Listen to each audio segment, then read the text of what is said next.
Hey, what's going on? It's KLA Cloud the Wanderer.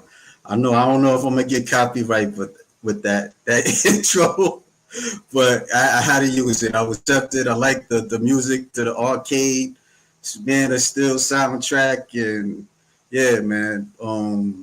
That the drawing was made by John Romita Jr. He's done work like Daredevil and Spider Man and all that type of stuff. So I seen that picture. I thought it was fire. I like let me use that, and then I put like a effect with the lightning and stuff.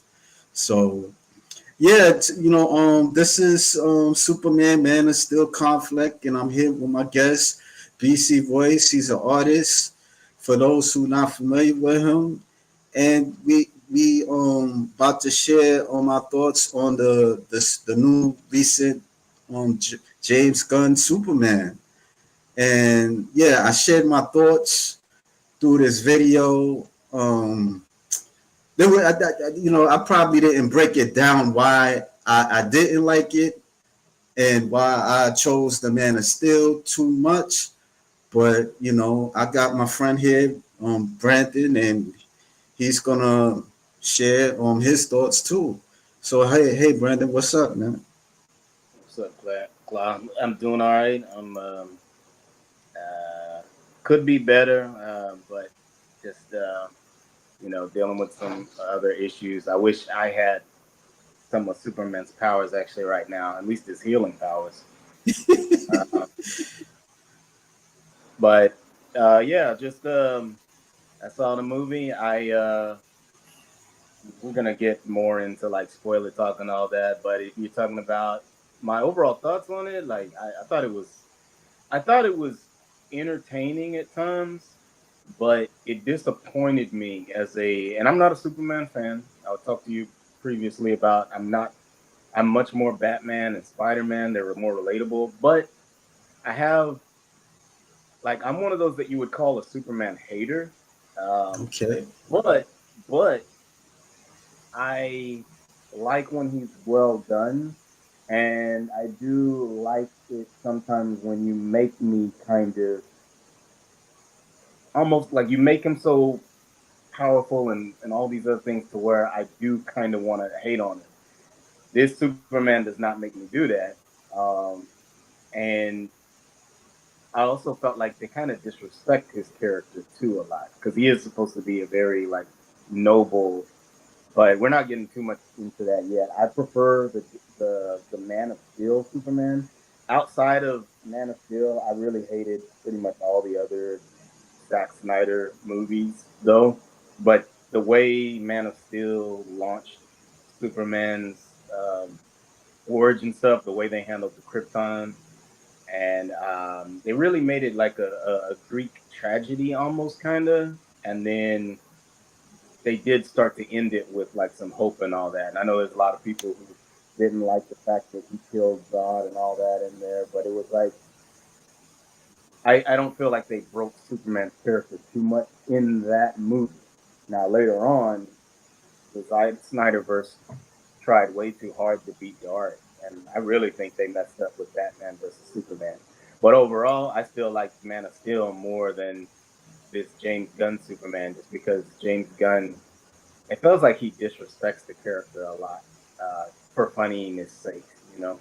But you go ahead and Yeah, yeah. I mean, like after I remember I was watching it, and I'm just looking at it really. Like, eh, I didn't feel like no connection with the character really, Clark Kent and Superman and nothing like that. I'm just looking at it, and in the theater, everybody was laughing on certain things, and I'm like, "What's so funny? like, what is so funny?" And I'm like, I'm just looking at it, like, there's nothing for me to kind of like to really draw to the character.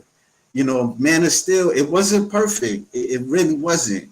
Like they had its flaws too, but one thing that, and I know it was like in a dark direction, but you could understand, you could relate to Clark Kent in the movie, you know, And I was going back and forth with this YouTuber. His name is Cotton Power, and he has like his content is cool. Like he has like black superhero themes and all that stuff. He talks about black superhero, and he was talking about Mr. Terrific.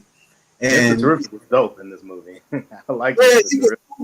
believe it or not, people had problems with Mr. Terrific. They was complaining how his demeanor is. They was trying to compare him to what's this guy Robert Downey Jr. character on Tropical Thunder.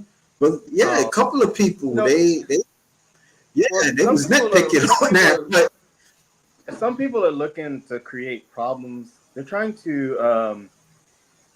Some people I've noticed with this movie, which is weird, they're trying to stoke a divide amongst people. Like I'm hearing a bunch of political stuff. I'm hearing, people inferring certain messages, and then there's people saying stuff like, if you didn't like the movie, you're a Snyder bro, you're a Snyderverse. And then it's like, or people who are Snyderverse type people, they're like, oh, you James Gunn people, y'all need to get his deep out your mouth, that type of stuff. I ain't gonna lie, I was like that a little bit. I was like, yo, I don't know how people can like this movie, yo. I side with the Man of Steel more than this, but Yeah, I'm not one of those that's taking a side on a team in all of this type of stuff. I just want good yeah, I movies. see what And you mean. and right now, when I hear stuff like most people I've seen didn't know who Mr. Terrific was, and I forgot who he was until I realized I'd seen him in a few Yeah, Justice League I had a little cartoons. bit, yeah, a little bit of knowledge of him. But he was dope in the movie, but Yeah, um, but it's weird when you bring up that people don't take like his personality to talk about him being like Robert Downey Jr. But the truth is, he's not like Robert. He's actually like a 1970s blaxploitation character.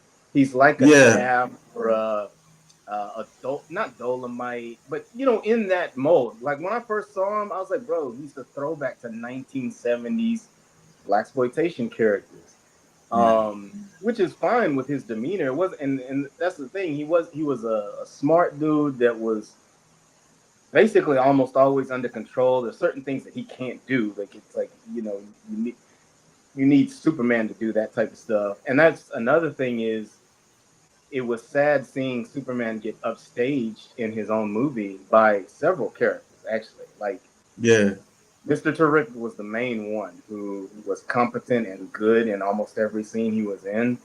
But even the other Justice Gang characters, and that's the problem. And I think they did this on purpose. They purposely wanted to make Superman in this movie kind of weak, powered down, and kind of like almost like useless compared to everyone else. Like when I was seeing like the Justice Gang handling some of the villains better than he was, I was like, wow, like Superman's way more powerful than all these guys. And I'm saying this as a guy who hates Superman. Like I like it when I see Batman, you know, beat him with wits and yeah, they're still like allies, but there's like a little bit of chess that's played.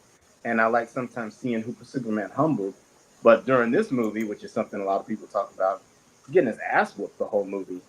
So yeah, so he doesn't feel that super. And when I'm seeing like guys like Guy Gardner that look more or appear to be having less trouble with some of the bad guys than Superman, it makes you lose some of the whole. It's like, bro, this dude is supposed to be the ultimate superhero, and I yeah, understand they're probably purposely trying to make him not that, but many times he kind of almost seemed useless in the movie, especially when he was doing stuff like crowd control, like saving people, which is what he does. He does go out of his way to save as many lives as he can. But in truth, when they were fighting that big kaiju monster, we've already gotten into spoiler yeah, territory. He should have been the main one fighting the kaiju, and they should have been the main one using their powers to assist him and then also uh, get people to safety because he's more powerful than them. Instead, they have them fighting the kaiju, and Superman's going left and right saving people, and it's just kind of like, you all make him look weaker by doing that. And I don't think James Gunn did that by accident. I think he was probably given Yeah. direction. I think they were given direction that, hey, we want to kind of reconstruct Superman. So one of the things we're going to do is, instead of it being like a solo hero movie, basically like a kind of an almost teen hero movie. Because Yeah, yes, that's what it it, seemed like. That's what it seemed like.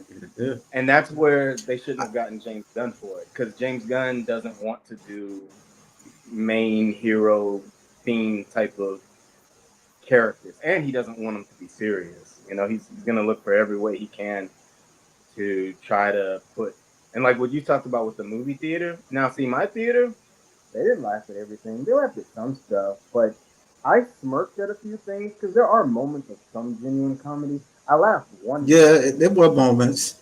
I laughed Yeah. one time. It was when what's it called? Metamorpho. When Guy Gardner, Green Lantern, was like, basically like, we're not gonna let you into the Justice Gang, and then Metamorpho was like, Justice Gang, I kind of like that name, and he's like, you're in, because everyone else hated that name. That was the only time I was like, that's funny.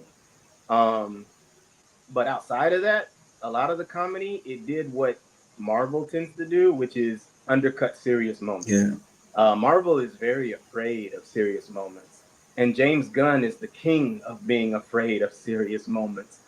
Um, and so, what does he always try to do?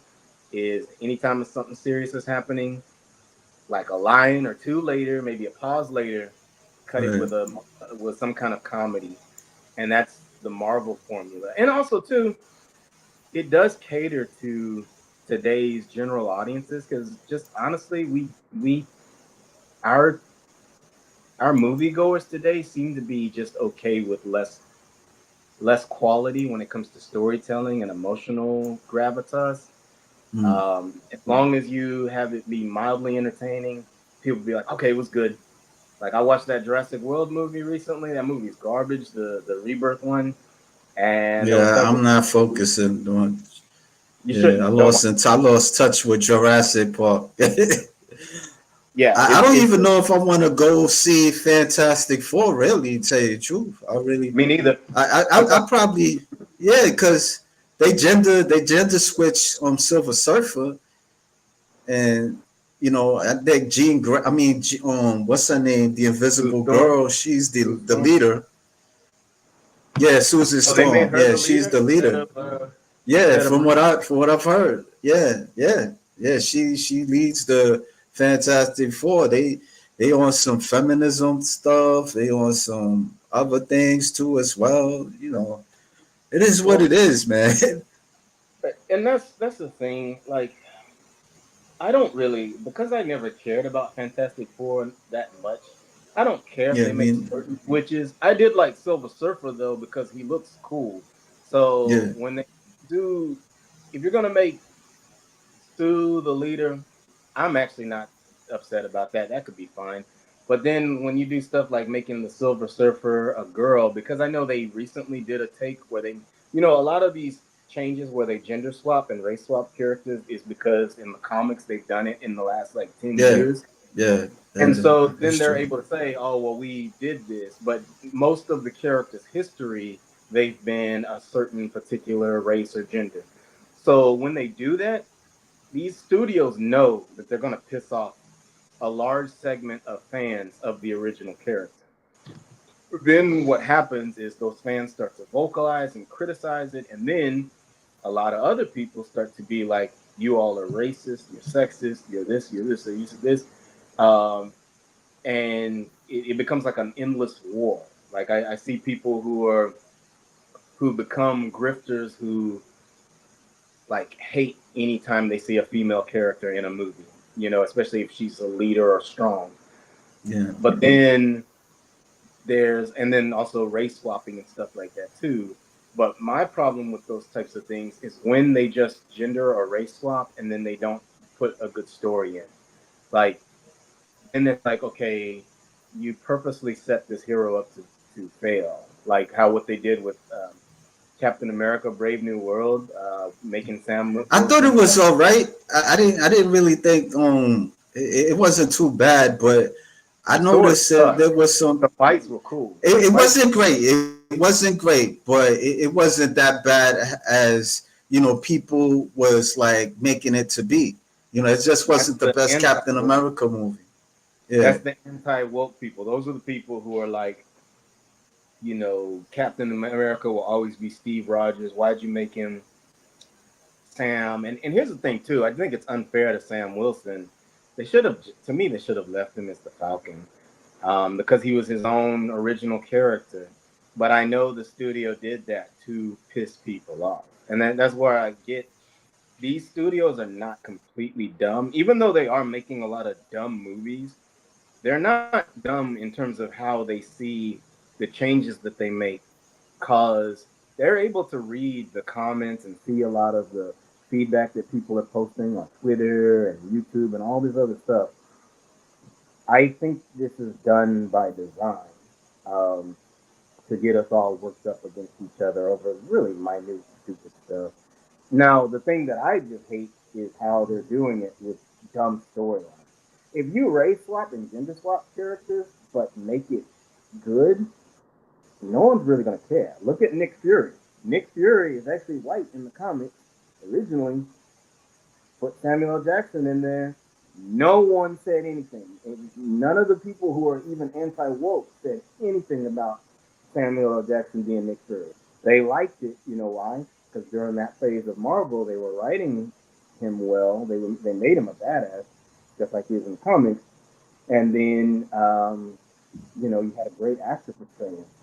But when you do all these types of swaps, and then you also make crappy stories or stupid movies, or they become just kind of like meh. Well, then some people go and focus really, really hard on it. And back to Superman, one of the things that I think some people are noticing is it's like they feel like it feels like they haven't said this out loud, but it feels like for many of them that they're watching their super messianic, like white ultimate hero be degraded and downplayed for the rest of everyone else. And I saw that too. I was like, oh, like they made him more like Superboy than Superman, um, because of how yeah, like how physically weak he is, and then also like he doesn't use all of his powers throughout the movie. It's like there's some times where he didn't even use his heat vision until like the very end. He didn't use his X-ray vision at all. He used his ice breath just like what, mm, once or twice maybe. So, and then he's getting yeah. ragdolled by some characters. He's getting ragdolled by who I was like, bro, he should have been able to kill that person with one punch. Like, what is going on here? Like, I Mm. understand when they had him losing to Ultraman, the Hammer of Barabia, because later on they reveal it's a clone of him and all that. But when he almost got killed Yeah, by the engineer girl. Like I was like, whoa, bro! Like y'all are like they made her super powerful. They gave her too many I didn't powers. know who she was. I think she's she's called the engineer. Yeah, let me show a picture of her real quick. She was a little interesting. Hey, yeah, I never heard of her before till I seen like a picture of her, and you know, the actress is pretty though. That plays her. Yeah, Yeah, yeah. you just So we I'm got just some not used to chats seeing. real quick. Go ahead, go ahead.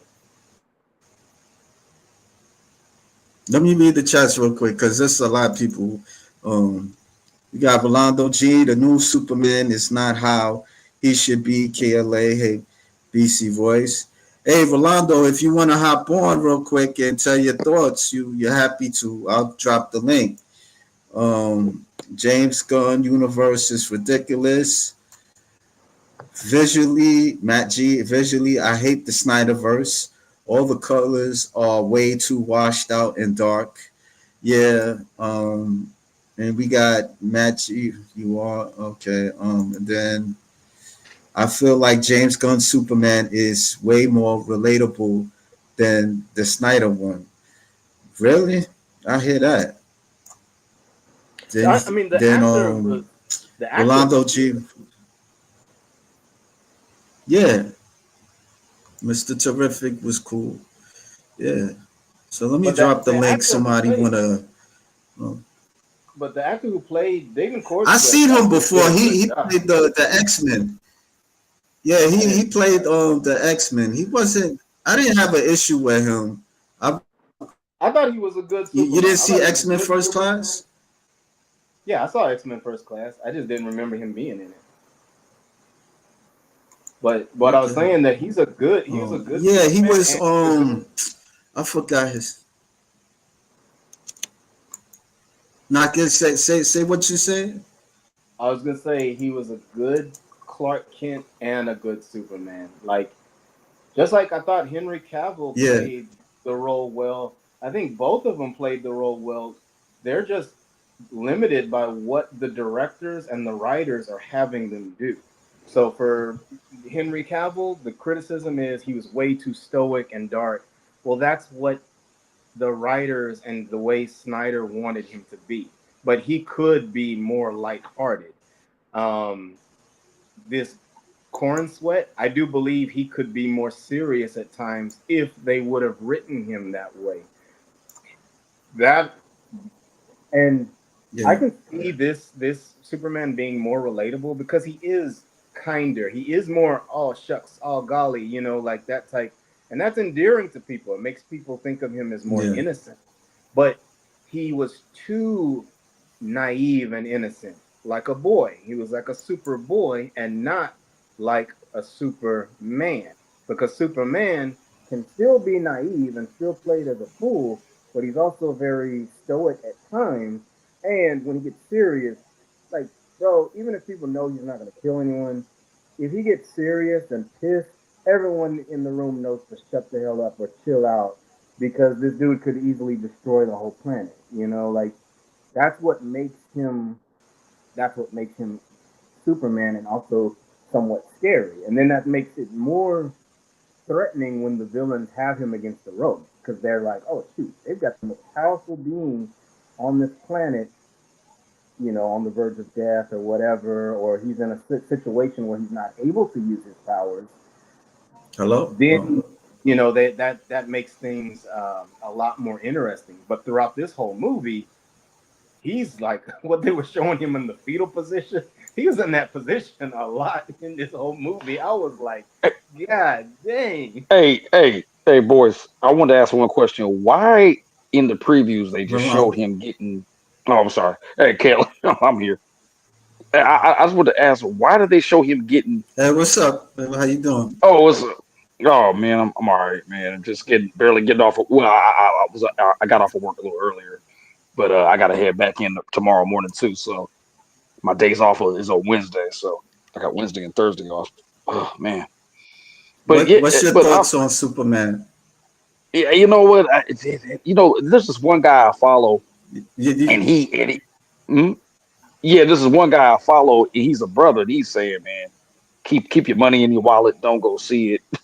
And I'm kind of with that group right now online because from what I saw, man, is not what Superman it needs to be. I mean, it's to me, it's like disrespectful to me the way James Gunn is going about it, and the way I look at it, yeah.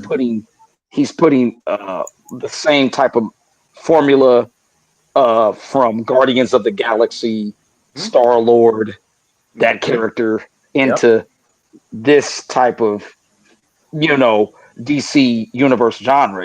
It doesn't. I don't know. I don't know. I don't know. You're right. You are right. He's not. He Oh, doesn't. okay. He doesn't make him completely like a Star Lord. He knows to keep the character somewhat true to himself, but he does make Mm. Superman a bumbling idiot at times, and he makes it to Oh, where, bro, Superman needs everyone else's help during the whole movie. Like Hmm. Crypto rescues him several times throughout the movie. Like they made There it to was a where scene Crypto could have killed Lex Luthor. Hmm. well, Remember that Wow. scene where Crypto had him So upside down and stuff? He could have killed Lex Luthor. but Crypto, so He here's had the to thing. like he had Crypto, to. hmm. I don't So mind do you Crypto two? from the go ahead, Rolando. Oh no, I don't want to cut you off. I just want to ask you and KLA both. So you think I should see it? I mean, well, I mean, I could give it a chance. I mean, I think you should give it a chance because it is entertaining. It's There's up to like you if you want to see the it. Yeah. the last 30 minutes yeah. of I mean, I might. the I last might. 30 minutes of it is very good. I will say, like the last 30 Mm, minutes is it's not like Yeah. the most greatest thing you've ever seen, but the last 30 minutes is like it's really good Superman stuff. But okay. the story itself is very dumb. First off, Mm, and that's the thing that It's took all me over out the of place. Everybody was saying because you really didn't know what I didn't really like. I couldn't. I'm sorry. I couldn't really like picture like what this is mainly about. It's like what mm, it was like. He was like stopping a war at one point, and then all of a sudden he get captured by Lex Luthor and you well, know yeah. Say the what you pro- saying, Brandon. the problem is at the beginning of the movie they give you these head crawls, and I guess y'all don't mind some spoilers. I guess if we're so at the beginning they give you this exposition dump where they talk about metahumans have been on Earth for 300 years, mm, and Superman's been on the planet for 30 years, and now the public has known about him for 3 years, and he's been undefeated. Like he's never lost any battle until like basically now at the beginning of the movie. They go ahead and tell you that he just got his ass kicked, and then you get to see him lying on the ground. But they also explain in that exposition dump that he stopped a war between these two different countries. One of them's called Baravia, and the other one's called Garantor. The names aren't really important. But the problem with that big exposition dump, they don't show you the whole conflict between they don't show you how Superman stepped in and stopped that conflict, which is the biggest plot point of the entire movie. So every time they bring it up, because there's a lot of things that certain characters dislike Superman for in regards to how he handled that conflict, and then the public likes him mostly for it, but they don't they don't show you any of it. They just keep on giving these exposition dumps where characters are like, "Yeah, like remember when you went and broke up this and this and this," and it's like, "Bro, we need to see that shit. Like you need to see the characters that Superman's been saving and stuff for us to relate mm, to them." There's a time when early in the movie, Superman's getting his ass whooped by this Moravian Hammer, and some random Indian dude comes and runs and helps him up, and it's like, oh, okay, that's yeah, it's cool, but it's like, I mean, I didn't think it was cool, but it's like we don't know this character. It would have been cooler if you'd have showed us Superman, say, a clip of him saving this guy before, and then you understand why this dude was going out of his way to help mm, him in the middle of a battle. And that's another thing too that makes it not realistic. Or if you have a critical brain, there are too many times in this movie where there's big battles and stuff going on, and people are not running. They're just, I mean, you're talking about we've got giant kaiju monsters stomping on people and stuff, and people just sitting there watching, like watching front row seat, not running, because that's one of the reasons why Superman has to stop fighting some of these enemies and go save people, is because mm. dumbass people are sitting here watching these giant battles right up front.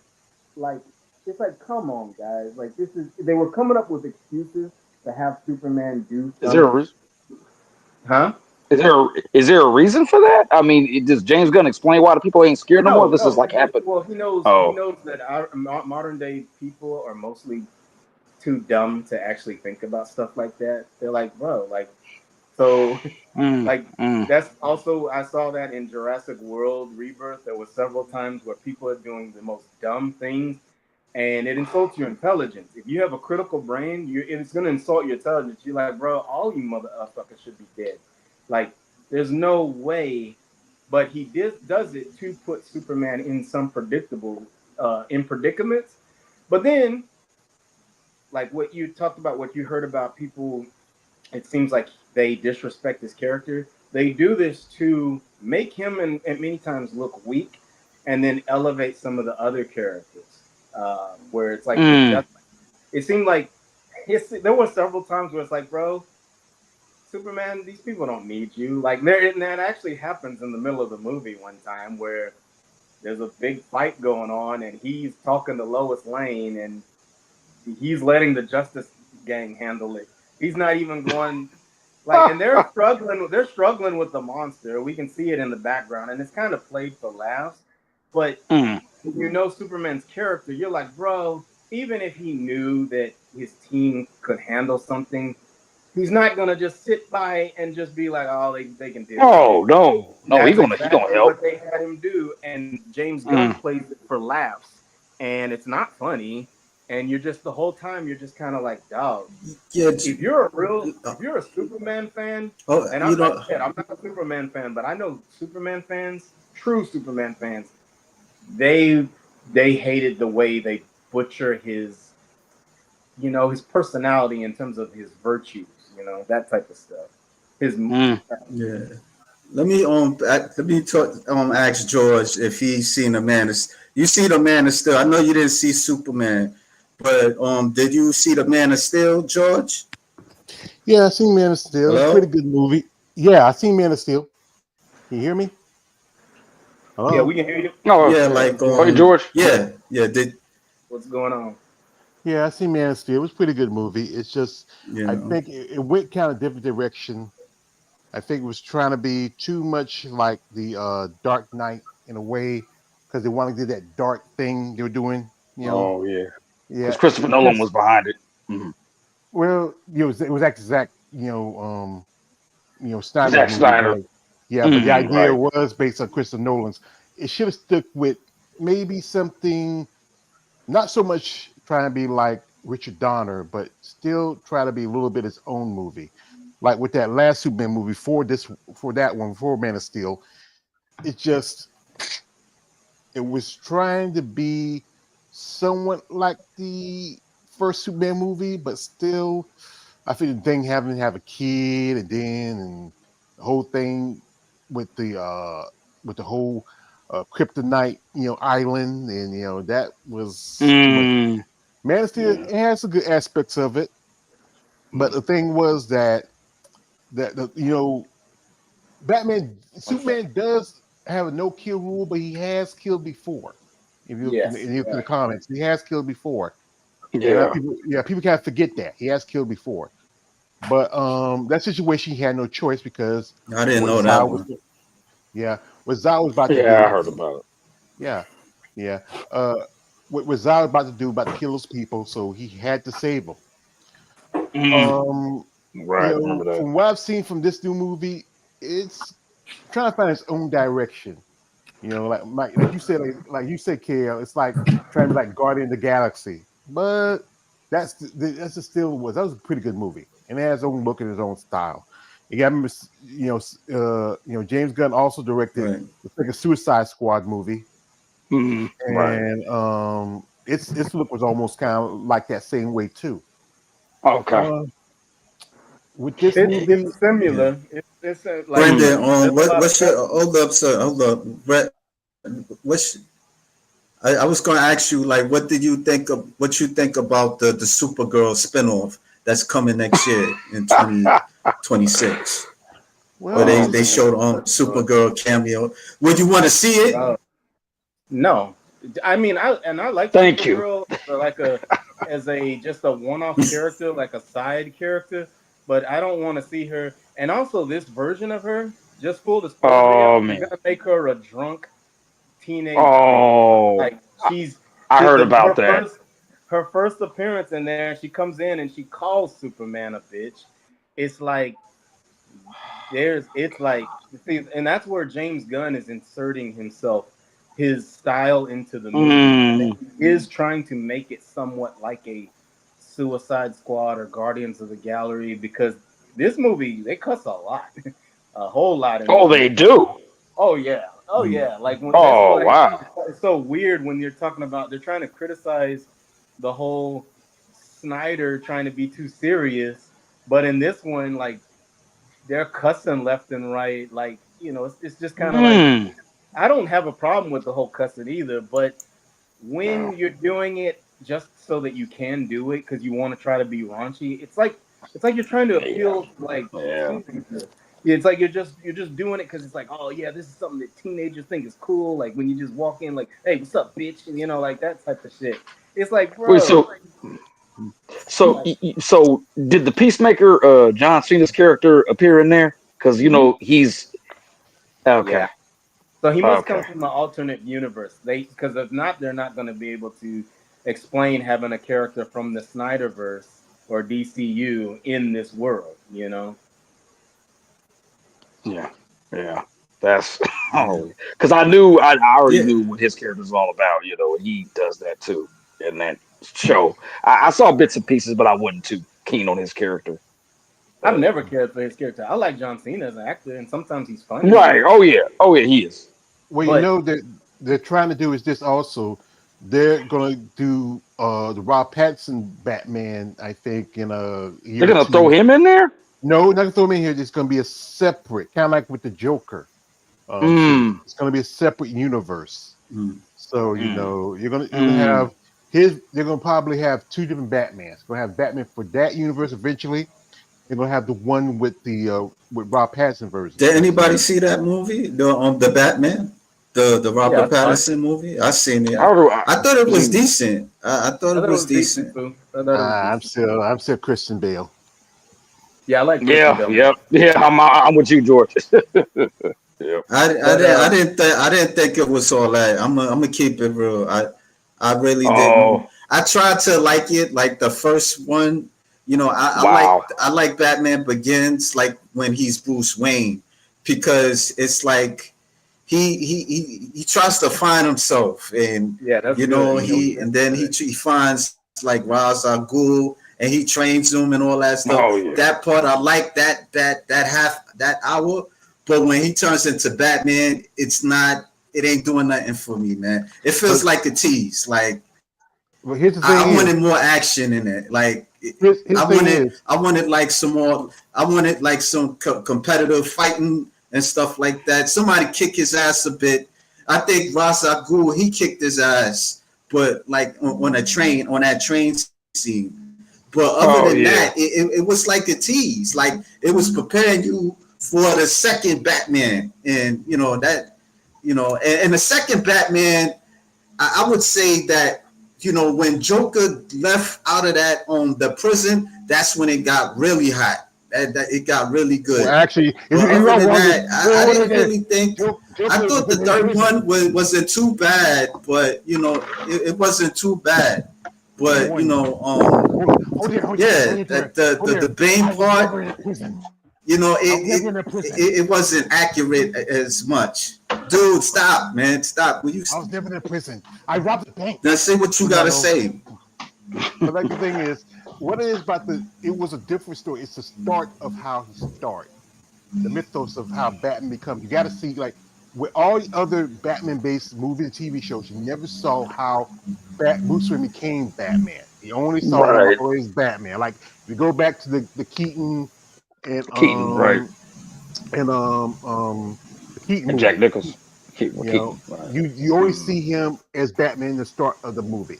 You don't see how Mm-hmm. he started Batman. You don't see how he saw his parents get killed. You don't see how he goes and he finds himself. He meets Henry Ducott and he finds out. I don't have a problem Ra's al with that. Ghul. I'm just saying that it wasn't all that. That's all I'm saying. I didn't Yeah, think that like when he was Batman, it just meant something. Like to I me, and even like I read some of the comic books, the Long Halloween. I even see the Dark Knight Return the animated movie. That shit was better than the trilogy. It's better read than the Man of comic, Steel too. I seen know. that shit. I was like, Dark wow, Knight, this is comic. better than all of them. Dark Yeah, Knight, he's Now, you all don't right. think so? comic, the I Dark read the Knight comic. Returns, that comic, and the Long Halloween are kind of overrated in my opinion. I actually do think Christopher Nolan took Nah. elements of those comics and made it work better in the movies. I do think that the Dark Knight Rises, the third movie, did fall in some places when, especially when they had Talia be the main villain instead of Bane. But Oh yeah. the first two movies are great. Like the Batman Dang. Begins is a great setup. Is a Hey, great setup, and then the but you Dark Knight. The main thing that I didn't like in the Dark Knight was, even though I loved the Joker, I didn't like how basically Yo. the Joker was always one-upping Batman in the Dark Knight. Like there were not enough times oh yeah. where Batman actually got ahead of him. They made Joker much smarter than Batman, which is not really how it is in the comics. They're both kind of intellectual equals. Mhm. Yeah, hey, you know what? One thing I want to say about the costume, Henry Cavill's Superman suit is tight. Something about that suit, man. Yeah, It's dope. that's just me. Yeah. He I looks feel realistic I'm more too. I'm a little more traditional. You know, I'm like I said, Oh, I'm grew up with the Christopher Reeves version. And, you know, Henry's is all right, all but I right, grew up with Christopher I Reeves. grew up with Christopher Reeves version too, but the right. thing is, You are Superman, aren't you? Lois, look, we've been. Wait, hold up, guys. My bad, my bad, my bad. yeah, I saw that. I was like, David Cornsweet is doing something in Superman that only one other actor has ever done, and it's genius. One of the most iconic parts about Superman is his alter ego Clark Kent, the clumsy journalist who's basically hiding in plain sight. But David Cornsweet takes it a step farther and completely changes his voice between Superman and Clark Kent, a technique only ever used by one other actor, Christopher Reeve. In the original films, Reeve made you believe that these were two different people just by the way he stood, spoke, and carried himself. And if you don't believe me, just watch this iconic clip. Lois, there's something I have to tell you. I'm really... I was, at first, really nervous about tonight. And now, thanks to the new trailer, we know that David Cornsweet is doing the exact same thing. Just listen to this difference. Are you being serious right now? Yeah, You'd let me interview you as Superman. sure. Superman. Miss Lane. The pitch of his voice goes way down and goes from hesitant to completely confident. It's a very small acting choice, but it's this kind of detail that makes this dual identity actually believable. This movie has potential to be the best Superman movie that we've ever gotten, so let me know in the comments if you're excited and make sure to follow me for more videos like this. That's a lot of hope for wishing. Yeah, Wow, that's okay. that was a hype. It's That's one a of the hype video. yeah, one of the reviews. I mean, do y'all agree? Yeah. No, it's not the best Superman movie. Oh, Like, No. It's gonna do fairly well for now. But like I said, you know, the Christopher Reeves Richard Donner version is it's the gold standard. it It's is. the one everybody who grew up with Yeah. and watched. I mean, the first two Superman movies in that series are okay. That third one with Richard Pryor, and the last Yeah, one, that was garbage. It was garbage. Oh, I kind of like that one with Rich. Superman, it. Superman 4 is the one No, with it was- Nuclear Man, right? Yeah, Nuclear Man, yeah.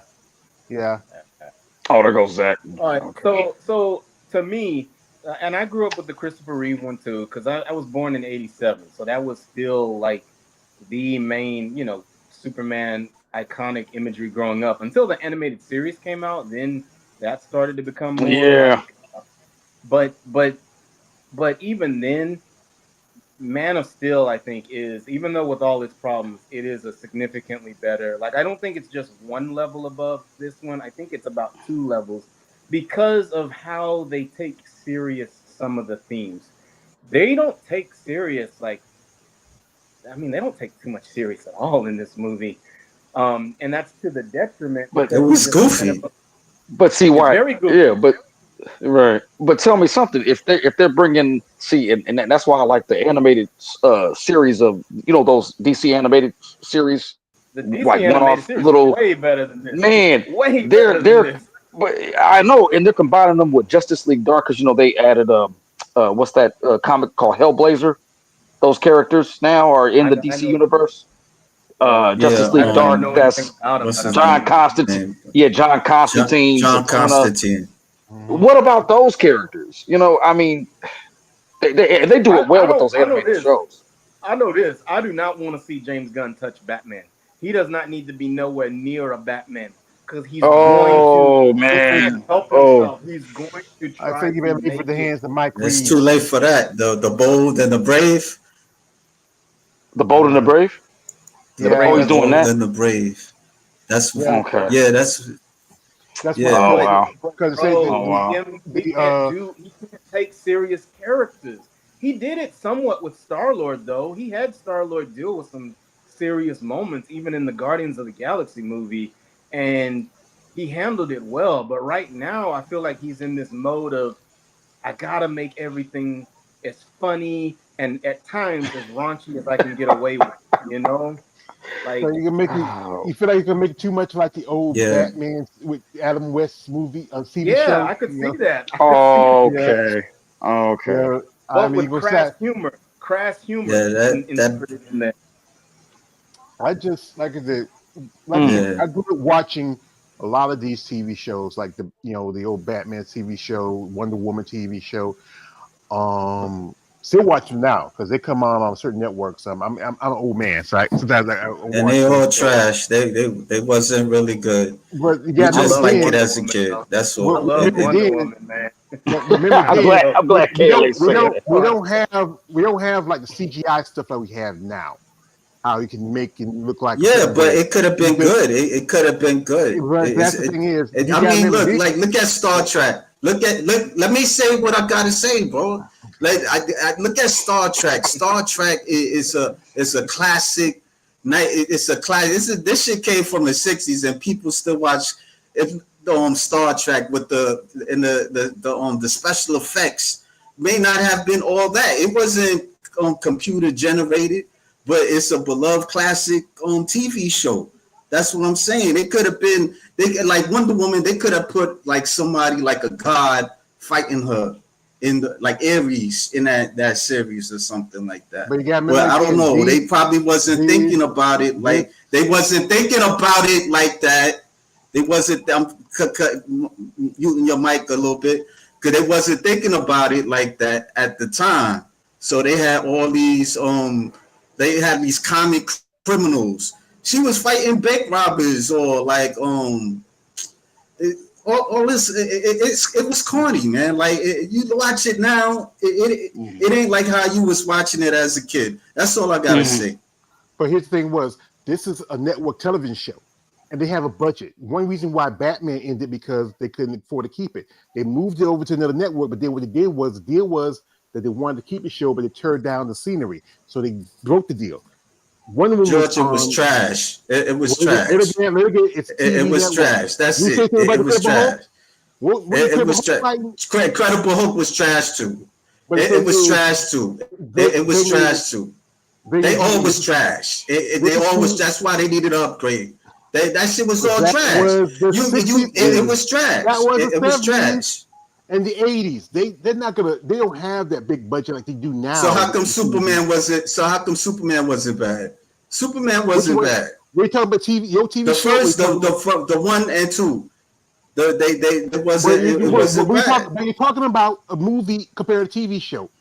they Movies put don't a They have way. a was They put a bigger lot trash. of The movie. budget. TV shows They, was trash, yo. but from what I heard, they did put a lot of money into that Superman movie. I think it was even more expensive than Star Wars.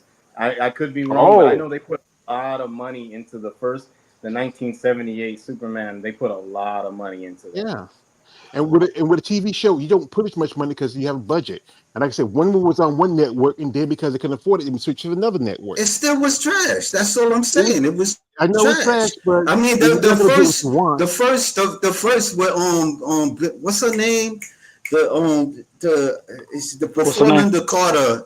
She was the first Wonder Woman on TV. Well, actually, there Oh, I was think I Yeah. know what you're talking about. another one. Actually, she's second. She's second Wonder Woman because it was the first Wonder Woman for what's her name? She was a. It was more of a She was a spy. She was a spy. He was the first one. Yeah, it was a movie. It was But a then, TV movie. then they get Linda Carter.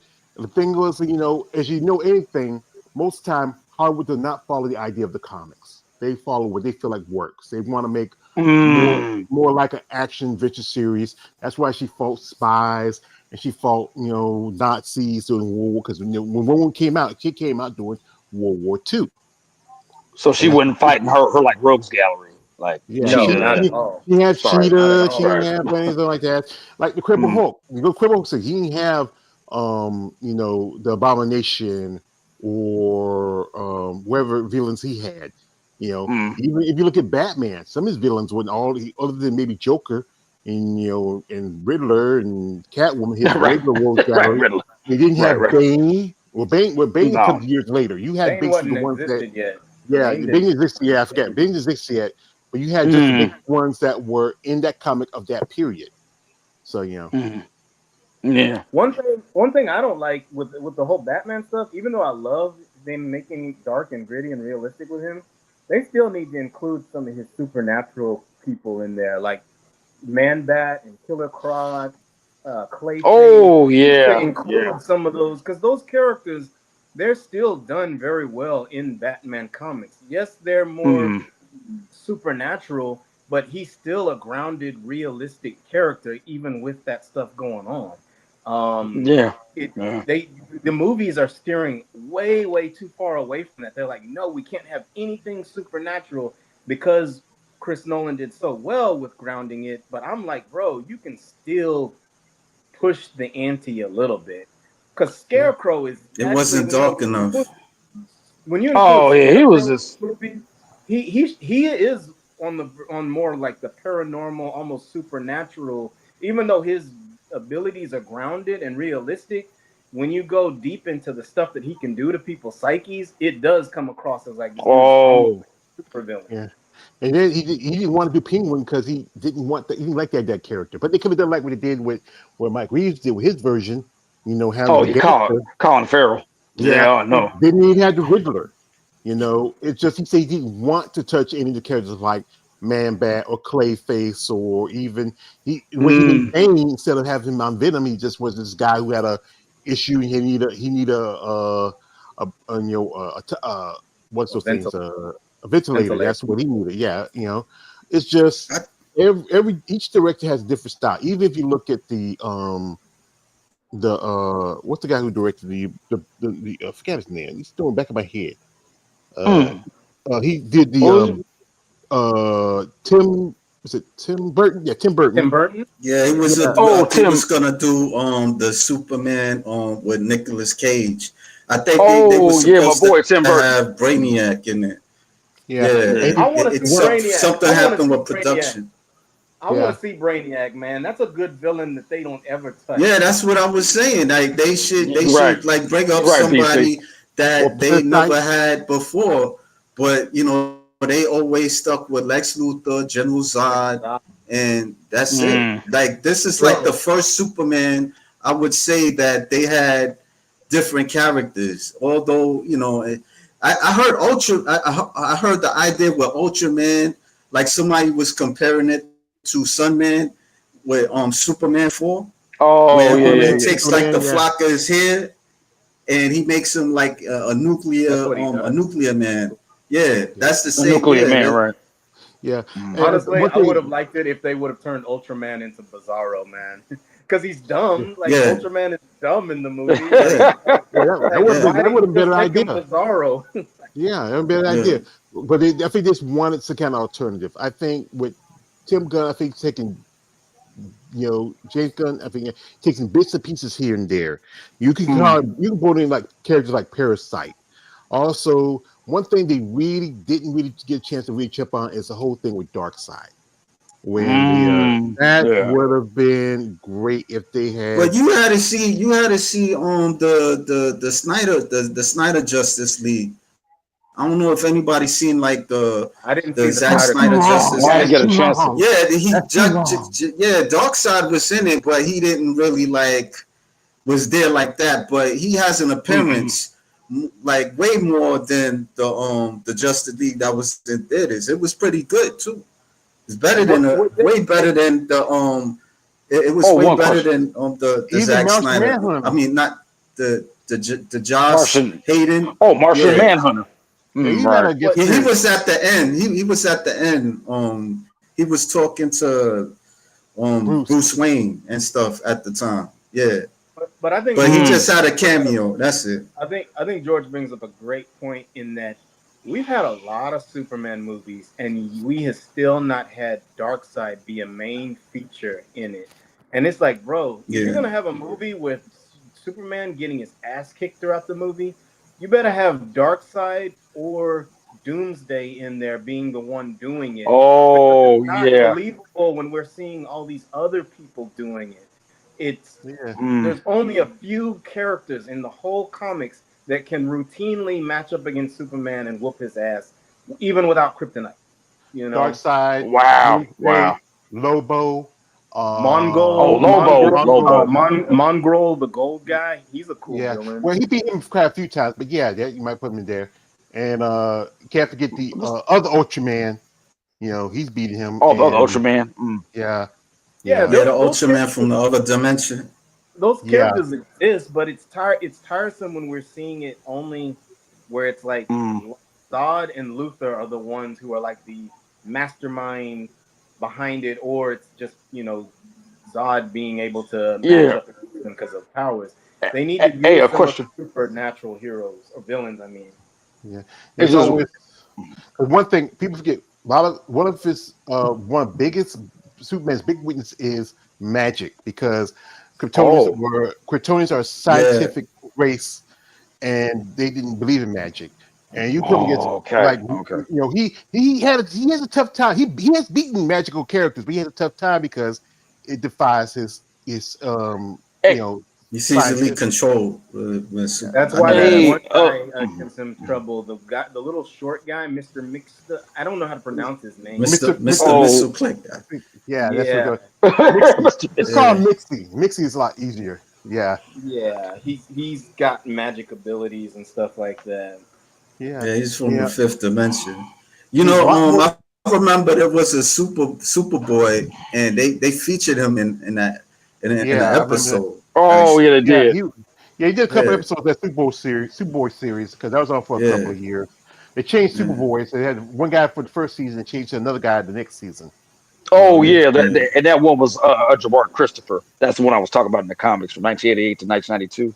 yeah, The Adventures of Superboy. Yeah, Speaking that of was. Superboy, they should have since they basically made Superman almost like a Superboy with how inept he Mm. was at times. They should have just doubled down and especially since they were going goofy, they should have made Toyman the villain of this movie. That would have been Mm. interesting to see. yeah. Maybe it could build But up to like but just a Hey, y'all. Hey, y'all. Legion of Doom. Hey, hey, y'all. I'm gonna have to go. I gotta eat. Yeah, I'm okay, go ahead. All right, gonna sign man. off for. Thanks for All right. joining That's a us. good one. All Yeah, right, definitely. All right, yeah. yeah. Peace. That's the thing. That thing is, I think they get too comfortable with the basic villains like Zod and Luthor. They feel like if they bring in somebody else different, people may not watch the movie. They have to. You have to have Luthor because that's one of his biggest antagonists. A guy who has no powers, who's bald but he's very smart. You know, he's just. It's like Batman. If you look at it, Batman and Luthor do have same thing in common. Both very rich, both very intelligent, but they have different perspectives of, and they do have their one thing with Batman. He doesn't trust Superman that much, but still Right. he has learned to respect them because they have. I won't say so much a friendship. They have a common interest. I'll say this about Batman and Superman. There are two sides of different coins. Superman is this powerful alien who wants to live his life like a mortal man, but Batman is this mortal man who wants to be more than just a man. And there's been times where Superman had Batman powers, and even those times when Batman was even, you know, uh, was almost at a level where he was like super god like that. They even did one comic book where they were able to come together, kind of did like a Saiyan fusion of Batman and Superman. You know, Mm. the thing is that I think the big problem is Hollywood, and then also the big problem is a lot of people are just I don't know complacent when they do these movies, comic books. Like you look at the whole Marvel thing, and they want to compete with Marvel, and with anything with Marvel, with DC, they always want to reboot themselves every other year. I think they're gonna probably reboot this thing eventually, pretty soon. I think they're gonna let it run for maybe 5 years, but I think if they let Gunn be the entire visionary of the whole thing, I don't think it's gonna go well for them. Um, Yeah. I think he's not meant to handle too many of their main characters. I just feel like he does better when he's able to mess with obscure characters that people don't know a lot about, because then he can throw his James Gunn flavor on those characters, and people, not that many people are going to get emotionally upset. They're going to be like for instance, Mr. Terrific. Most people like how he was done in this movie. No one really knew who Mr. Terrific was before this. Yeah. But when you start handling the Wonder Woman's, Batman, Superman, um, Green Lanterns. Flash, Green Lanterns, and if you keep using that James Gunn formula on all of those guys, I cannot see. That's the thing too. I will be very upset if they do a Justice League movie and Justice League turns into the Guardians of the Galaxy. That's a Yeah, that's bad. disrespect. You can't do that with those guys. They're a much more serious crew. They have Yeah. comedy moments in between them. He could have done a Plastic Man movie. Well, it could have done something with Teen Titans. Yeah. He'd be better with Teen Titans. He would be much better with Teen Titans. Teen Titans are better because they're the teenagers. You can really do something with them. Plastic Man is also Creeper. That's an interesting character. I think if anybody gets to do Justice League, it has to be somebody who can really make it serious, who really can make it grounded within the comics. I'm trying to think of a good director. Maybe I don't know. I doubt they ever go back to Zack Snyder. I mean, George Miller, who did Mad Max Fury Road, because he handled a lot of different characters in that movie. Like, because there were multiple main characters in the Mad Max Fury Road. There's Nuts. Did you see Furiosa? I saw Furiosa. It was solid. It wasn't nearly as good as Fury Road. But okay. you had Furiosa, you had Nuts, then you had Max, and then you have the wives. Of course, Mad Max, Furiosa, and Nuts are really the three main characters. But what I'm getting at is that he made the movie serious, but there are moments of comedy in there, especially with the team having to learn how to get on board with each other. George Miller, I think, could handle a Justice League type of scenario. A beautiful day. I remember that part of the movie. And he can include outlandish characters, because that's what he did in that. Like, he was not afraid to go loony with some of his villains, but still make them dangerous. Yeah, he could do kind of like with the Justice League. Also, you have to have the Legion of Doom. You can have Lex Luthor. You can have Sinestro, Cheetah. Like kind of like the ones we used to watch. Super Friends series, but still a little bit more of a twist to it. Yes, I want to see that, George. I want to see the Legion of Doom. Yeah, it still show I watch it every other weekend. It's on thing called Me TV Cartoons, where it show a lot of old cartoons. Like I said again, like with Brandon said, get the right director, do the Justice League. Get the right director and do Batman. Don't let him do Batman.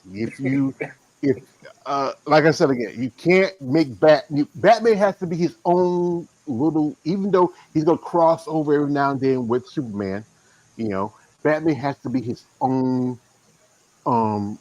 Like Gotham's gonna be always different from Metropolis. There's always gonna be two different series. If you look at Metropolis, it's like the beacon of shining hope. It's like what's the town that we compare to Metropolis to? Los Angeles, you would say, maybe Hollywood, something like that. And then you look at. I don't like Los Angeles, so I'm thinking maybe there's a foreign country, like a European country, or that's got a city that's all nice. L.A. is ugh. I wouldn't give Metropolis L.A.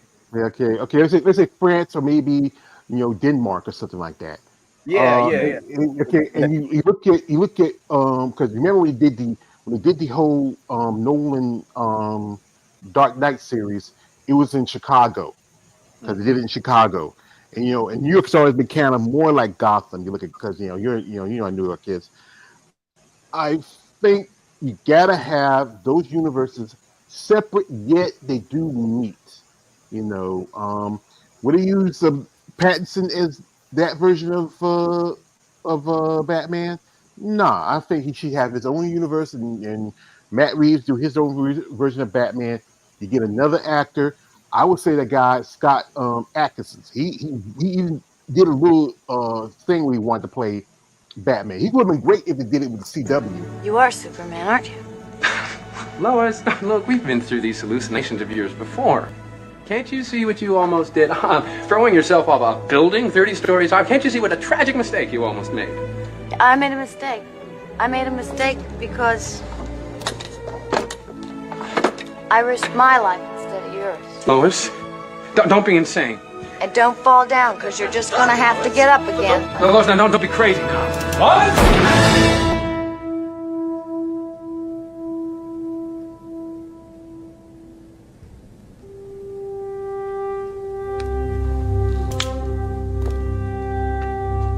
It is you.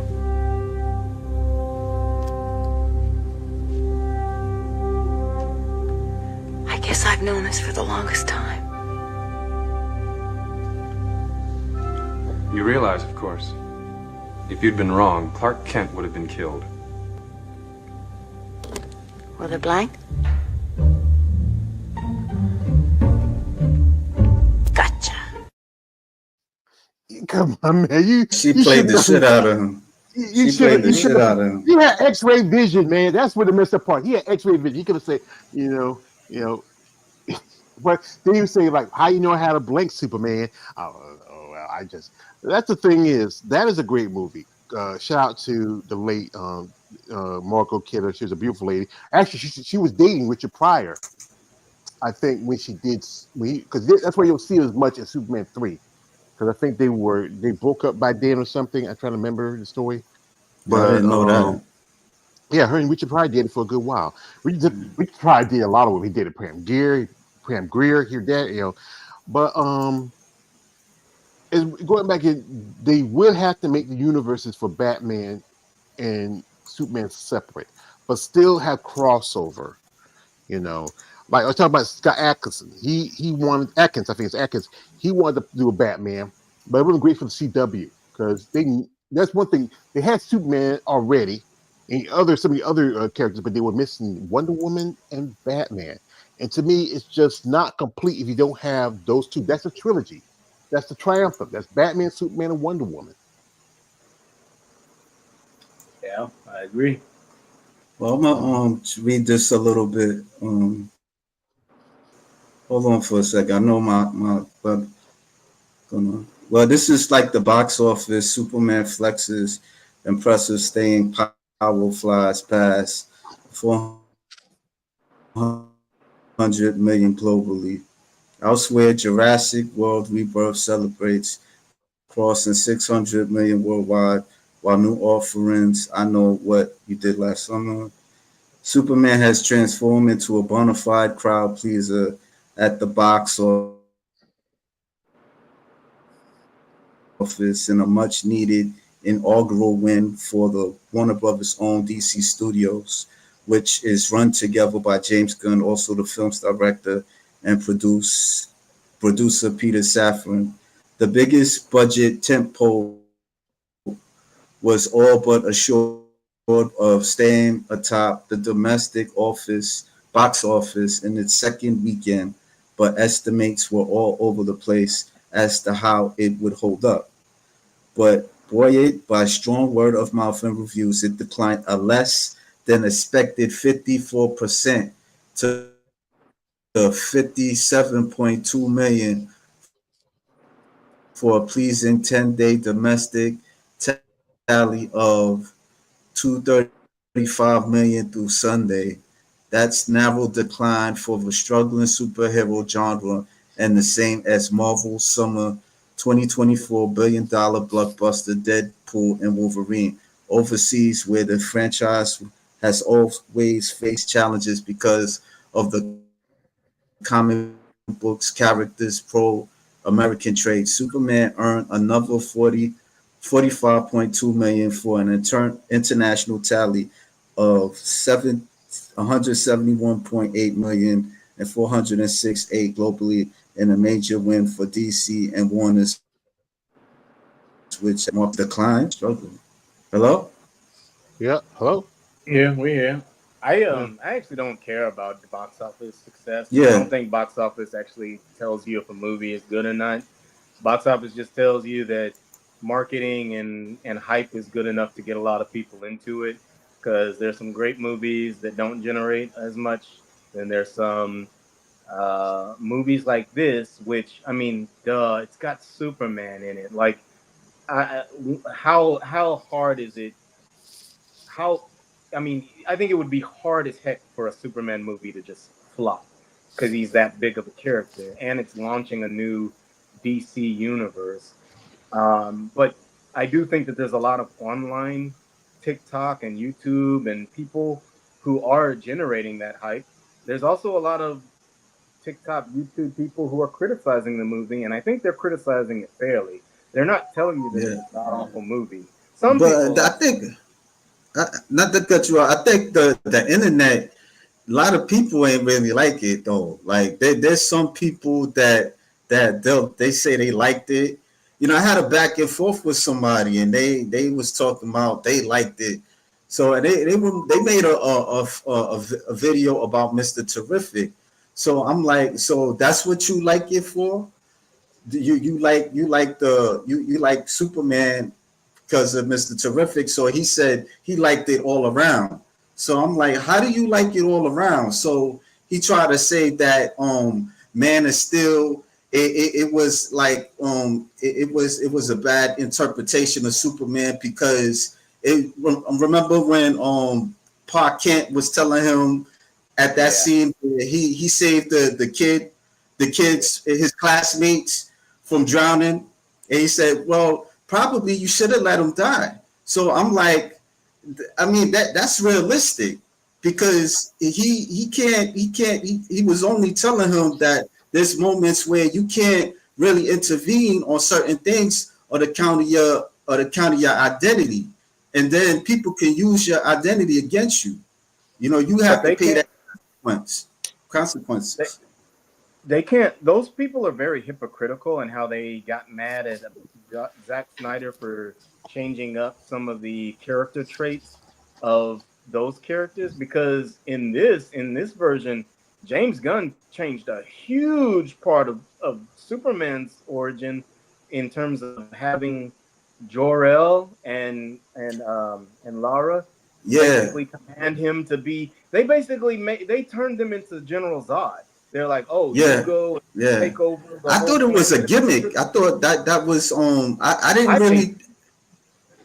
I'm like, and I'm surprised everyone took it as 100% fact. Like, I thought it was a gimmick too. I'm like, bro, Lex Luthor doctored that. There's no way that's what it Yeah, says. And maybe in another movie they are going to retread that because that's a very twisted thing to do. Is now to turn Superman's Kryptonian parents into villains because that's what he just right. did. Yeah, That's a lot of people. There's a lot of people that I know that do not like that, and so it's funny that some of the people that get mad at Zack Snyder for changing certain things, and I can understand their complaints, but I'm like, you can't be upset about those changes and then not be upset about what so he just about changed though. here, because Yeah, now you're just showing that you're just picking a side. It's like, okay, I like James Gunn, so I'm gonna side with anything he changes to the character. I didn't like this Yeah. guy, so I'm gonna bash anything that they did. That's not being objective. And then what happens is this new director can basically do whatever he wants to the character, and you're gonna justify it because you're like, well, it's not like that other guy. And it's like, no, bro, like I just want good movies, and we're not getting good movies. This was a decent movie. It's decent and it's enjoyable for the masses, but I didn't I, really enjoy it that much. I ain't gonna I lie was to you. disappointed. I was disappointed. I What actually I just had? like it. How about you say that if Steven Spielberg has took over and did it, would you think he Mm. would be closer to the comics and to the mythos of Superman more I than Yeah, don't James know. Gunn. I I think don't know. I think Spielberg would, because Spielberg can take lighthearted stuff and then also be serious. He knows how to handle themes. He also knows how to incorporate character development. Because I can't remember really what was the main lesson that Superman needed to learn. That's one of the Yeah, biggest that's points why I of a couldn't connect with it. I couldn't connect with right. it. He so the main point of any movie, almost any movie, is usually to see, especially the hero's journey, is to see the character learn some new lesson or theme and then embody the theme through action. Yeah, Now he's changed as a whole person, and how he handles conflicts is way different than he did at the very beginning of the movie. In this movie, he doesn't handle conflicts any different than he would have at the beginning, because at the beginning he still needed everyone else's help to help him deal with the conflicts, and at the end he still needs everyone's help to deal with the conflicts. He doesn't grow as a character, and that's the biggest thing that I was disappointed with. And that's the biggest thing that I was disappointed with so many people still liking the movie, when it's like, bro, you didn't see him transform at all. yeah, I think I think people were just waiting for a Superman movie. They didn't care how it was Yep, gonna look. That's what yep, it was. I mean, yep. well, like for now, until I think this is the first movie.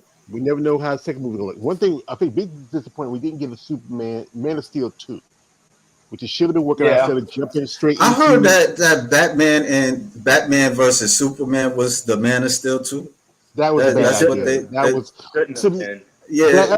that's too early. It's like with Yeah. Spider-Man 3 you brought in Venom. That was too early. Venom is good for maybe a fourth movie. And Topher Grace, he looked more like Carnage than Venom. It should have got Topher Grace shouldn't have been either of them. Topher Grace should not be nowhere near a symbiote. yeah, That dude does not look like. Ugh, yeah, I he was should have. pissed off If you're about gonna get that. anybody, you're gonna get everybody play any Brock. It has to be somebody like maybe Dwayne Johnson or whoever. I try to think of actors like good size, like looks like Eddie Brock in the comics. You look at him, you know. Well, Tom Hardy But did a good job acting as him, but he doesn't look like Eddie Brock. yeah, yeah, yeah. But it's just the thing is that that's a different universe now. That version of Venom is gone. There's, I think what one person also had never really did good their superhero series was Sony, because Spider-Man they did pretty good with the first. I would say Two the and a half. first, 2.5. yeah, first two and a half, maybe maybe Spider-Man they didn't really. I don't know. I thought it was not that great of a. The first You knew. first base Spider-Man was They all right, haven't. but the second They one was come. just so.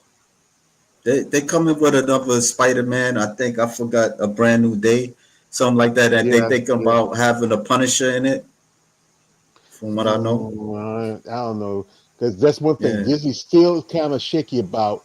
It just picked up, the Daredevil series, and they're still shaky about doing anything. That's why they just did the whole thing with Wolverine and Deadpool. I Yeah, that mean, shit was trash. I didn't like Yeah, it Deadpool was Wolverine trash. either. Thank you. Yeah, I thought that movie yeah, was way overrated. yeah, it was yeah. trash. I think it's I'm just just that. looking at it. I'm just looking at that shit. Yeah, Just like the Superman stuff. I think it's just with Disney, they kind of like they have other people, because Disney don't do a lot of rated R. They have Touchstone or one of the other affiliates to do the rated R stuff. Because even though MCU it's still Disney. If they do any kind of Punisher movie like that, they have to do it like I said again. We had talked about this, how we had the debate about the Dolph Lundgren Punisher compared to the Ray Stevenson Punisher, and then you had Thomas Jane in the middle. Um, the Dolph Lundgren Punisher was all right, it was hokey. The Thomas Jane was all right, but it didn't was too much like the original. Like it did differently from the comic books, and I like the Ray Stevenson version because it was more closer to the comics than anything. This version of Punisher, he's decent, but I think it was better probably when it's on Netflix. Hoping they might even, one thing is people want to see maybe the return of Luke Cage. That's a character that don't get enough opportunities. Maybe put on the big screen. Now that you got the new Thunderbolt series, which is going to be later become the new Avengers. Yeah, I know. Yeah, I don't know, but one thing about this, the Thunderbolts. I mean, it was decent. It wasn't too bad. You know, I think Century was better than Superman in that, because especially he took out the Thunderbolts down. He put them down a bit and stuff. But yeah, I mean, I don't know, man. Like I don't know. Like what's the future gonna be like with these comic book movies? I think they're gonna have comic book fatigue or something like that, man. Yeah, Just I'm getting a little yeah, bit of comic book fatigue because I just think that the people who are in charge of these movies, they don't really care that much about the story or the lore. no, they don't. They I don't. think these people don't. They just either just want to make money or they really want to really try hard to twist the characters to put their own agenda or whatever into them. and, Because I heard. Go ahead, George. and you remember they did that Vin Diesel movie about what's that character's name? It was based on a Oh, I comic know book. what you're talking about. Yeah. Uh, He was like uh, a cyborg a bit. He was a yeah, cyborg. yeah. It's Yeah, one of I those know you're really talking. small, obscure side comic I companies. think Bloodshot, something like that. Bloodshot, yeah, Bloodshot. Yeah, Bloodshot. It was called Valiant. They have a few comics, but they didn't really blow up as big. yeah. You know, they like remember they put out the Spawn movie. They talk about making a new Spawn. You know, Mm. to I me, like the Spawn movie. I like the yeah, movie. yeah, Yeah, the yeah. Spawn movie was cool. It was pretty Yeah, it good. was. It was all right. I think one thing was I think some Do movies. you do? No, I just wanted to ask it. Yeah, do y'all have y'all ever read the Spawn comics and liked it? Because I I have hear all the Spawn. I have Spawn comics. I got a couple. I bet I never really got into the image like that much. I yeah. so the writing for Spawn is actually not that great, just to be honest. I think at least in the early days, they what's it called? Todd McFarlane really relies on just the visual aspect of Spawn to Yeah, I heard carry in that the before. Yeah. but yeah, the story is actually not that great. It I do think it starts to get better later on, but I've read some of them and I'm just like, wow, this story is like almost. Actually, Go ahead. the anime series is better. You might say I the talked to anime. a woman back in while back, and she was the writer. She was writing for Spawn and stuff. Yeah, it was a brand new story. Yeah, Yeah. same with Spawn. Hey, It here's was a side. just go ahead, Go ahead. go ahead. No, It you go. was, You go. go ahead. I'm just George, I'm go just ahead, bro. Cause okay. The thing with Spawn is just I don't know. I think ah, it's just something missing about it, especially the movie. Maybe the storyline. How for one thing, Martin Sheen playing as Jesse Wynn. It could have been Charlie. Charlie would have been better. You know that's more his character. Martin, he's already an old man by then. Jason Wynn should have been younger. The storyline should have been. It was Chapel that killed Spawn, not this chick. Um, is I just feel like it just the thing about a lot of these producers and production companies, they don't really sit down and read the comics thoroughly. no, they don't. They I don't glance think they read over them it. at all. Yeah, they'll read them all. They glance over it to get some info from somebody. Maybe they talk to the kids and ask them about it, and they just don't really go through it. Like again, we talk about how they use the movies like The Long Halloween, or also the Killing Joke, or for the Batman movies. And this also you got Hush. That's pretty good. That'd be a great movie adaptation if Hush you is do that.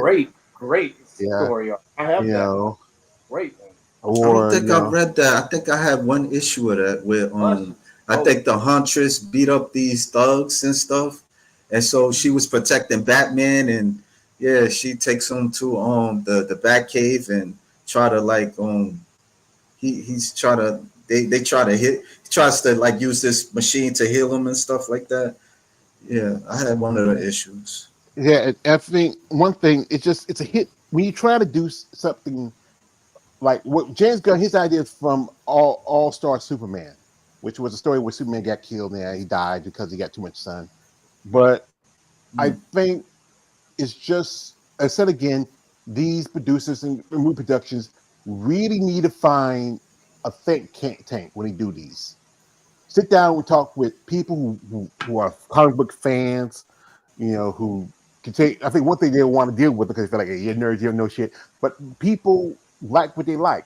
But then most of the time they're going by just what the everyday person wants on face value. Yeah, with Superman, he's the all-American hero who comes from his, funny right now we go to stuff about immigration and stuff like that. Here's this guy from another planet who lives here, grows up here, he tries to do things just for this country, but he wants to do things for the world. And and we go back to Joel thing. The best Joel is always going to be Marlon Brando in the first Superman movie. He says, "My son, they're going to need you, your strength. They're going to look at you, God, but you're not a God. You're there to help them, to advance." It's just this thing about this new movie. Russell Crowe did great as Jor-El too, though. Yeah, But the thing about this movie, it's just going to be, people are not going to like it. People are going to see it as when it first made the announcement they were going to go with a new Superman after dumping Henry Cavill. There was a lot of people really pissed, especially after that the Black Adam movie when they saw him come back and he was going to face Black Adam. He was waiting to see, hey, okay, we're waiting for that. But then, boom. Some say they blame The Rock for that, but I won't say I blame The Rock. I blame the studio because they really didn't invest. He was supposed to. They could have put him in that Shazam movie, but he didn't want to. He wanted his solo movie, and it just didn't work out.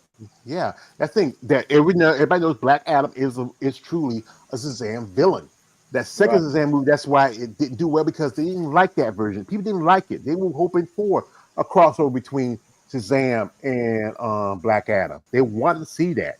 Maybe she got a different actor to play, but just that The Rock assumed that image and look of it. He's very androgynous because he's half black, half Samoan. He has that look to him. And he got that. The one thing about him, he has like that superhero aura in him for some reason, because you see it in like the Fast and Furious and he could in other movies and stuff. Yeah, I mean, he has that potential. Some say some say they're waiting for a sequel to Hobbs and Shaw, but I think him and Jason Statham don't really get along much. Like how him and Vin Diesel don't get along. To switch to a different topic, and I know they'll never do this, but wouldn't it be cool if they actually casted the next Wonder Woman as a buff Amazon type of character? Like, instead of her just being this skinny, normal girl that they generally go with, I really do want to see them. They don't need to make the Wonder Woman a female bodybuilder, but they could go with a athletic, like a woman who's like, I don't know, like a CrossFit type of build or anything like that. Because there's girls out there like that, but I don't know how many of them are actually actors. But that's really what Wonder Woman of today, because you got to remember, Wonder Woman, when she was created, she was always built more athletic and muscular than the average woman of her day, because her body has transformed since her first creation. When she first was created, she didn't have that much physical muscle, but she was fit. As it turned into the 70s, 80s, 90s, you actually start, especially in now the 2000s, she is, you could say, most times she's drawn pretty muscular. Still slender, but pretty muscular. And some artists make her actually big. So I'm like, they're doing the new Gladiator series. The lady I interviewed her name is Danielle Means. She's going to be playing one of the gladiators. Her and another lady are both IB pros. They are figure competitors. I don't know. She's not that tall. I think Danielle's maybe 5'6". They need to make her tall. Yeah. So she has to. Wonder Woman has to be at least about 5'10", maybe 5'11". Not too much taller than Batman. Not too much taller than Superman. Because that's the thing. One thing I didn't like about Ben Affleck as Batman, he was too tall. He was taller than Superman. You should never have Batman taller than Superman. Yeah, that is kind of weird. Henry Cavill is 6 feet tall. Ben Affleck is 6'4". If anything, Chris Bale said he wanted to do but they wanted Chris Bale. Chris Bale's like maybe 5'10", 5'11". So yeah, I would have accepted that because Batman's not that tall, and Superman's not. Batman is supposed to be taller than Superman. Superman's supposed to be taller than Batman. Yeah, but Zack Snyder, he wasn't really like a comic book reader of Batman and Superman. I heard that he was mostly like into the heavy metal comics and stuff. That So explains why he mainly only liked the Dark Knight Returns type of stuff when he came yeah. to Batman. Um, but in terms of the heights and stuff, they don't have to be exactly right, but you have to have it in the ballpark where like they're somewhat close. And Wonder Woman in her heels is roughly almost the same height as them, if not Mm. sometimes the same height. And some artists have made her. There's a guy named Darwin Cook. He made her taller than both Superman and Batman because he leaned into the whole fact that she's an Amazon. Um, Hmm. but I wish they would make her a little bit bigger versus always keeping her as this slender, dainty. Gal Yeah. Gadot was good in the first movie. She I don't did think play the role well. they'll ever do that really. Like, cause they Yeah. already planning this girl. Like, she's a nice looking girl, but she's not athletic like that. But but she's pretty. She looked like she could be a Wonder Woman, but she's not athletic looking though. Maybe The she way was how like you Wonder Girl. describing it. Maybe like Yeah, Wonder Girl. That's one thing. I think they never really, because you did have Wonder Girl in the old uh Linda Carter had 2 episodes of Deborah Winger. She didn't want to. they It wasn't the actually same. Like, had a Wonder Girl on Teen Titan on the Titans. The I don't know if you ever seen it, but the Titan series on they would show it sometimes on TNT, but they showed it on the DC network or wait, I something. remember. But they actually had like a Titan series, but it's not accurate. It's not accurate as the comic though. Like Yeah, yeah, it's really different. yeah, yeah. Well, I remember when it started. They had the Wonder Girl in the Young Justice series. That was, I think, that was that second season when they had Mm. rebooted and went with 5 years in ahead, and everybody grew up. You know, that's the thing is, you got to find the right actress for the right role, and that's the thing with Hollywood. They're not going to get a woman that's. They don't want a woman too like if you remember go back to the Wonder Woman movie with Gal Gadot. There was women in there that looked like they could have been more like Wonder Woman. Most of them were CrossFitters. He had one woman who played Artemis that was Anne Brown Yeah, Sugar Wolf, who was ex boxer. yeah. I mean, it's just they want that certain look of very strong, but they don't want it too strong. Very feminine, but not too like she's weak. They would get with Doc because she had a great look to her, very statuesque, very she's Israeli. Used to be in the military. You know, she had a regimental mind. That's what they went with her. Of course, she's attractive. You know, to me, yeah, she's a little bit on the skinny side. Maybe if she give her maybe, Very you know, skinny. yeah, maybe give a few more pounds of Yeah. muscle, just 2 or 3 more pounds. You don't have to have a lot, just enough where There's you this need. lady, like, not to cut you off, but there's Yeah, this fit model that almost looked like her. I made a video comparing her to Gal Gadot, and she looked just like her but with muscles. I took it out, but it had like a lot of views and stuff. So mhm. yeah, Why take it out? at the time,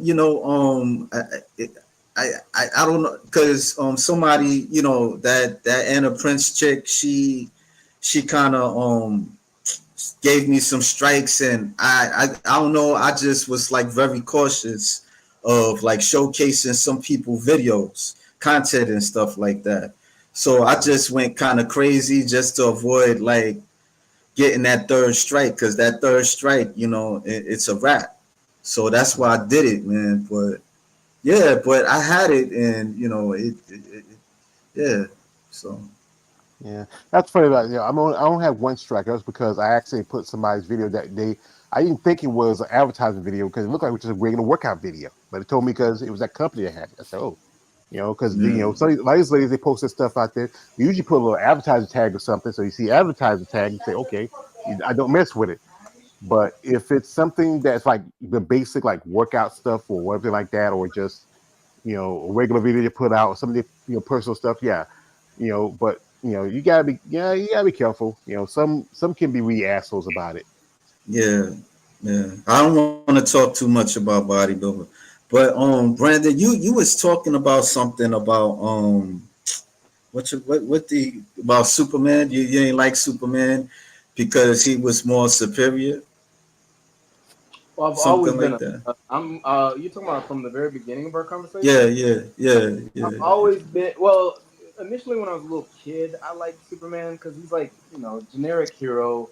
But as I was developing, I had always had Batman toys and stuff, and so I yeah, always liked Batman more than Superman. But as I was getting older, seeing him as like I could tell that he was like in a way like a white man's power fantasy. Like they want the ultimate hero who looks good, perfect, basically morally superior to most everyone else, and he's the one that brings light and hope to the rest of the world. It was like a white savior type character, and I still view him as that. Like I think that's part of the agenda behind that character, the hidden agenda. But because of that, for me, he's a character that I can like to hate. Like I can like to hate on the Hulk because I don't like dumb, brute, angry characters. So I make fun of Hulk all the time. But if you do a Hulk movie, like I didn't like uh, Thor Ragnarok because they took one of the key Hulk storylines and they kind of they really butchered it. The whole Planet Planet Hulk. Hulk. Yeah. They butchered it for some jokes in that movie, and I didn't like it because it's like, look, I may hate on the character, but I do like it when I see the character done right. Like like in the first Avengers movie, I think they handled Hulk very well in that movie. And so with Superman, he's a character that I can hate on, but I still respect. I do actually respect him because you need to handle that character. He is such an icon in the not just America, especially in American mindset, but in the world view, yeah, you need to handle that character respect with respect. yeah, And when you have it where he's getting especially beaten up throughout the whole movie, a guy like me who's a Superman hater, I should enjoy that, but I don't. The only times I enjoy it is when it's earned. When say Batman puts on like kryptonite rings and like starts beating the shit out of him because he's a better fighter, or when someone's actually able to really like fuck Superman over mentally to where he's not thinking clearly and they're using more skill to beat him, like kind of like Zod was doing in Man of Steel. That's one of the things I really liked about Man of Steel. Zod had the upper hand on Superman when they were fighting most of the times because Zod's just a better trained fighter. yeah. Superman is a brawler, and that's something that's pointed out several times in certain comics that Wonder Woman's actually, even though she's not as powerful as Superman, she's a better fighter than him. Like if she Yeah, had there's the a same. story that I'm not that cut you off. There's a story of it's called Dead Earth, Mhm. and it's in the future where Wonder Woman she gets up. I mean, she sleeps for like 100 years and gets up, and she gets awakened in the future and stuff like that. And she's like in the world. It's like it's like a post-apocalyptic with all these mutant monsters and stuff like that. And so they were showing a scene where, how it started, where she accused Superman of being responsible of the nuclear holocaust because the one like there were missiles that was heading to Themyscira and it killed all the Amazons. And so she was pissed. And so she just spazzed out on Superman that they was fighting like in the Bat Cave, and she took like a pieces of kryptonite and she just wailed on him with it, and they like she like put a hole in his chest, and and so like I think there was like this robot because her and Cheetah, Cheetah's like a mutant in the series, and so they have like this flying Pegasus unicorn to Superman's Fortress of Solitude, and one of Superman robots was reminding her that you killed him, and so she was crying and stuff and throwing up, and yeah, Yeah. I The mean, thing. with a little bit of kryptonite, Wonder Woman is powerful enough and skilled enough to kill Superman. But there have been times where they've been written to where she's basically Superman light, where they give her almost as much strength and ability as him. She's just dialed down a bit, but always they make it clear that she's more skilled at fighting than he is. Just like Yeah. Batman's more skilled at fighting than Superman is. Yeah, the thing with Batman, he always has a contingency plans. He knows how to beat almost all the heroes. Like one thing that's always been funny about was like, is, in some comics that Superman can be mind controlled or even jokerized, and that's funny. You shouldn't be you should be immune to those things. If how your body is and how your costume, he can go against he can go into a nuclear situation and nothing happen to him. But then, Poison Ivy can, like a hush. Poison Ivy can Poison control Ivy you, can- or like in the one of the I think it goes. There was a series where you're like the dark negative universe where the where Batman was jokerized. He can jokerize you. I mean, that's where it just keeps it's being like inconsistent sometimes. You are Superman. You should be only thing other than magic, red sun, and kryptonite. Unless that jokerization is laced with kryptonite, it shouldn't affect you, period. Unless Poison Ivy has something in kryptonite, it shouldn't affect you, period. Anything, you should be invulnerable to anything, everything. If you can go into a nuclear, waste disposal and nothing, not even get a burn or anything, you shouldn't be bothered by so simple stuff unless it's laced with kryptonite. That's the thing. It's just they just keep changing and being consistent, especially in the comics. Well, the comics are written over so many years with so many different writers that's bound to happen. I don't like those types of inconsistencies. I don't really care. I don't want Superman to be mind controlled. I feel like that's a lame cop out. I do like it when villains use his emotions against him. When they get him so pissed off or so distracted by caring about certain things, and then he makes a bad decision because of that. That's more realistic, and that shows the villains being very clever with how they deal with him. But the mind control stuff is it's kind of lazy. It's a lazy reason. Like, we need to make Superman the bad guy, and everyone needs to team up against him right now. So let's just have him get mind control. Yeah, and like I said, Superman is like I said, he is one thing about Superman. Like a lot of politics talk about how this is like like recently Dean Cain, who was what I think my least favorite Superman. I never liked him in Superman. I don't know why. It just he really zoom Superman for me. What they about talk about how Smallville? You like Smallville? I didn't watch it that much because I used to Yeah. work at I used to work at night sometimes. I saw it every now and then it was in syndication on TNT, but I never really watched it like that because I worked at night a lot. It was alright. Yeah, it was Yeah. okay. To me, it's just people talking about how he's just great American, but also he's an immigrant. He comes from another planet. He comes here, he grows up, and he's technically he's not even legally a legal citizen because he had never got his.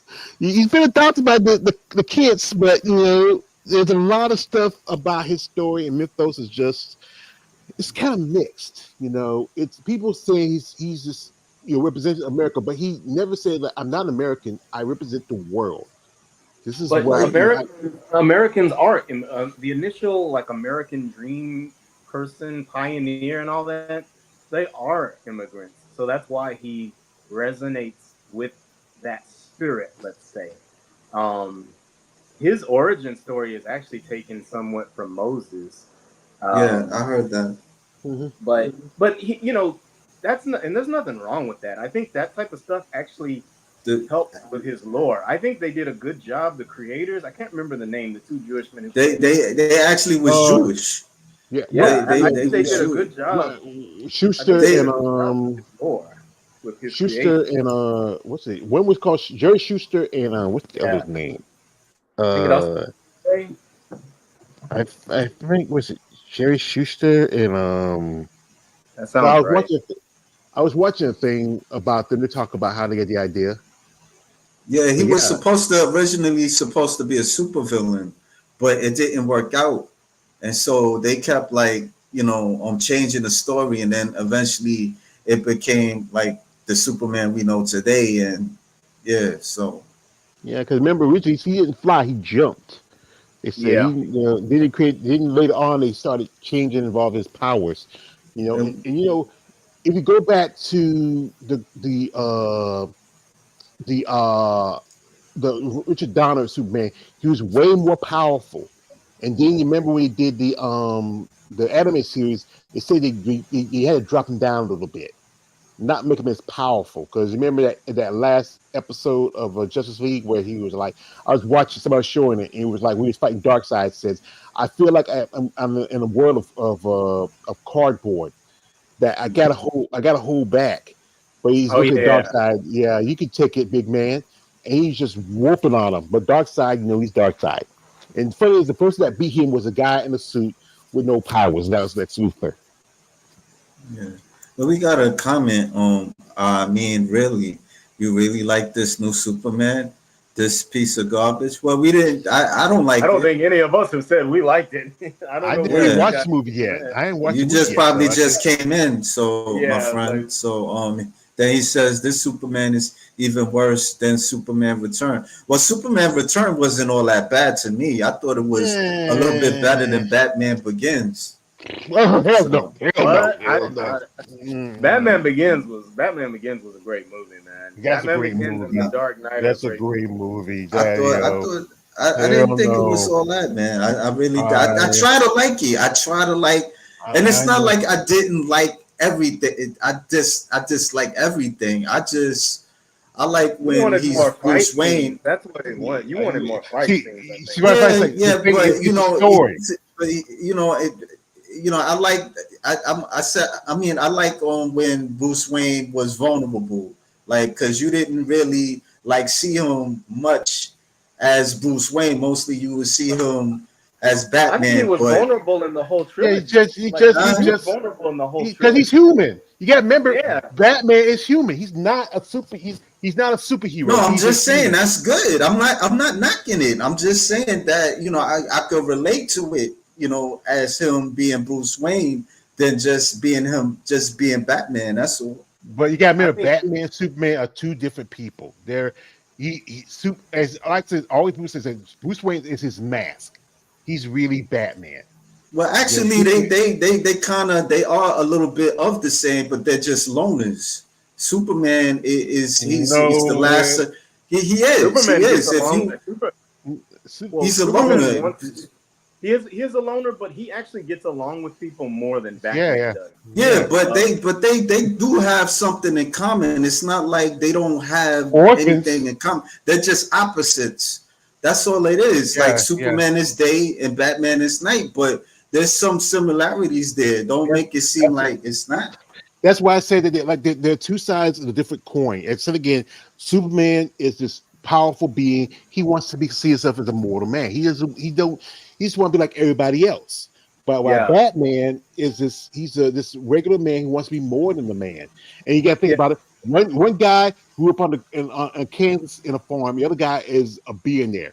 They both have But one. Batman is still vulnerable in his own way because he got those demons really, like his parents. And That that's kind of why motivates him to Superman just See, Superman really does want to fit in, and he does go out of his way to fit in. Batman actually does not want to fit in with society. Batman kind yeah, of I could wants agree. this watchful. He's like this. He wants to be this watchful guardian or angel over society. He doesn't really want to be part of it because of his trauma that basically dictates everything that he's ever done. He Yeah. is always in a way trying to separate himself. He doesn't even really like being the playboy billionaire. He only does that to fool It's a people, to throw front. people Yeah, it's a off. front. and one thing he always wants, he wants a family because here's the thing: he creates a Bat family. He adopts Dick Grayson, who has the same kind of trauma like his. Watch his parents die. You know, Alfred is the closest thing he has to a father. You know, he lost his real father and mother, and then the rest of like guys like Tim Drake and also Jason Todd. You know, to hit those are like his sons, and it's crazy. Like how this guy wants to be a loner. He creates his whole family because that's where he missed out. He missed out, having a family, like growing up with his parents. With Clark Kyle, he never knew his real parents. They died they died right after he was born. I think they And all. I think in their own way they're vulnerable. That's all I'm saying. In yeah, Well, different all ways. heroes are That's all. vulnerable. yeah, Superman's everybody. more vulnerable. More vulnerable in terms of his feelings of alienation and that being used against him. Yeah. Mhm. Batman has both though, where he's physically vulnerable and emotionally very vulnerable because just like Superman, well, Superman's villains don't really try to turn him evil that much. Batman's main nemesis is always trying to turn him evil, and that's the Joker. So Yeah. that there's different layers to what they have to deal with, and that's why people relate to Batman more. And Mhm. Spider-Man, Spider-Man has powers, but people relate to him way more than say Superman because he's economically vulnerable, he's emotionally vulnerable, and also with his powers, there's a Yeah. limit to him. Yeah, like Yeah. you get like I think somebody did a thing where if you do a superhero group, who would be part of the super group? He said he wrote that where I have Superman because he has to lead. You have Batman because he has to be the strategist. You have Spider Man because he's going to be the jokester. You're going to have Incredible Hulk because he's strength. And I think the last one was I'm trying to remember which was it was top five. The last one was going to be I think no, not Captain America. I think it was going to be Wolverine because he was just gritty, mysterious. He was the dark horse. He's kind of even though he's not much like Superman. He does one thing with Wolverine. He will kill if he has. We need to and have to. Unlike Batman, who he doesn't like to kill, but Batman has killed before, not indirectly. Like you remember Mm. in Batman Begins, he said like, "I'm not going to save you, but I'm not going to kill you." And he breaks the window and he Yeah. goes out and lets Ra's al Ghul dies. One thing was about Ra's al Ghul, they didn't want to do the way where he was the Elijah Pit anything because that's why Chris Nolan didn't want to be too much like the comics and he wanted to stay away from the mystical stuff. Let me read this chat. I am not a Snyder fan, but this movie is so bad. Remember that they complained the Spider-Man 3 has too many characters compared to this new Superman. Nah. That's true. This movie had way too many characters. Yeah, I think just could condense it to maybe Green Lantern, maybe Mr. Terrific. It's a couple of the heroes. You know, cut They Contra out. was said they're gonna have a unnecessary. Mr. Contra was Terrific unnecessary. series to that. Like honestly, they didn't need the whole Justice Gang because they only really focused more on one. They focused mostly on Mr. Terrific, then Yeah, Guy Gardner, Green Lantern. Honestly, yeah, they didn't need the whole gang. They just could have had Mr. Terrific be this one side off character who's kind of doing his own thing. yeah. Then bring him in, and then you don't have to focus. You have a little bit less to focus on because when they did focus on him, they gave him good airplay. But when it came to like members of the Daily Planet, they didn't focus that much on them. Like this whole idea that Jimmy Olsen is like this ladies' man, that was weird to me. It didn't. Yeah, It was like Yeah. what? Like y'all. It's yeah. like they were trying to force that. Like someone was like, "This is what we want women to think is hot. So let's make everyone in this movie No, think that this dude is hot."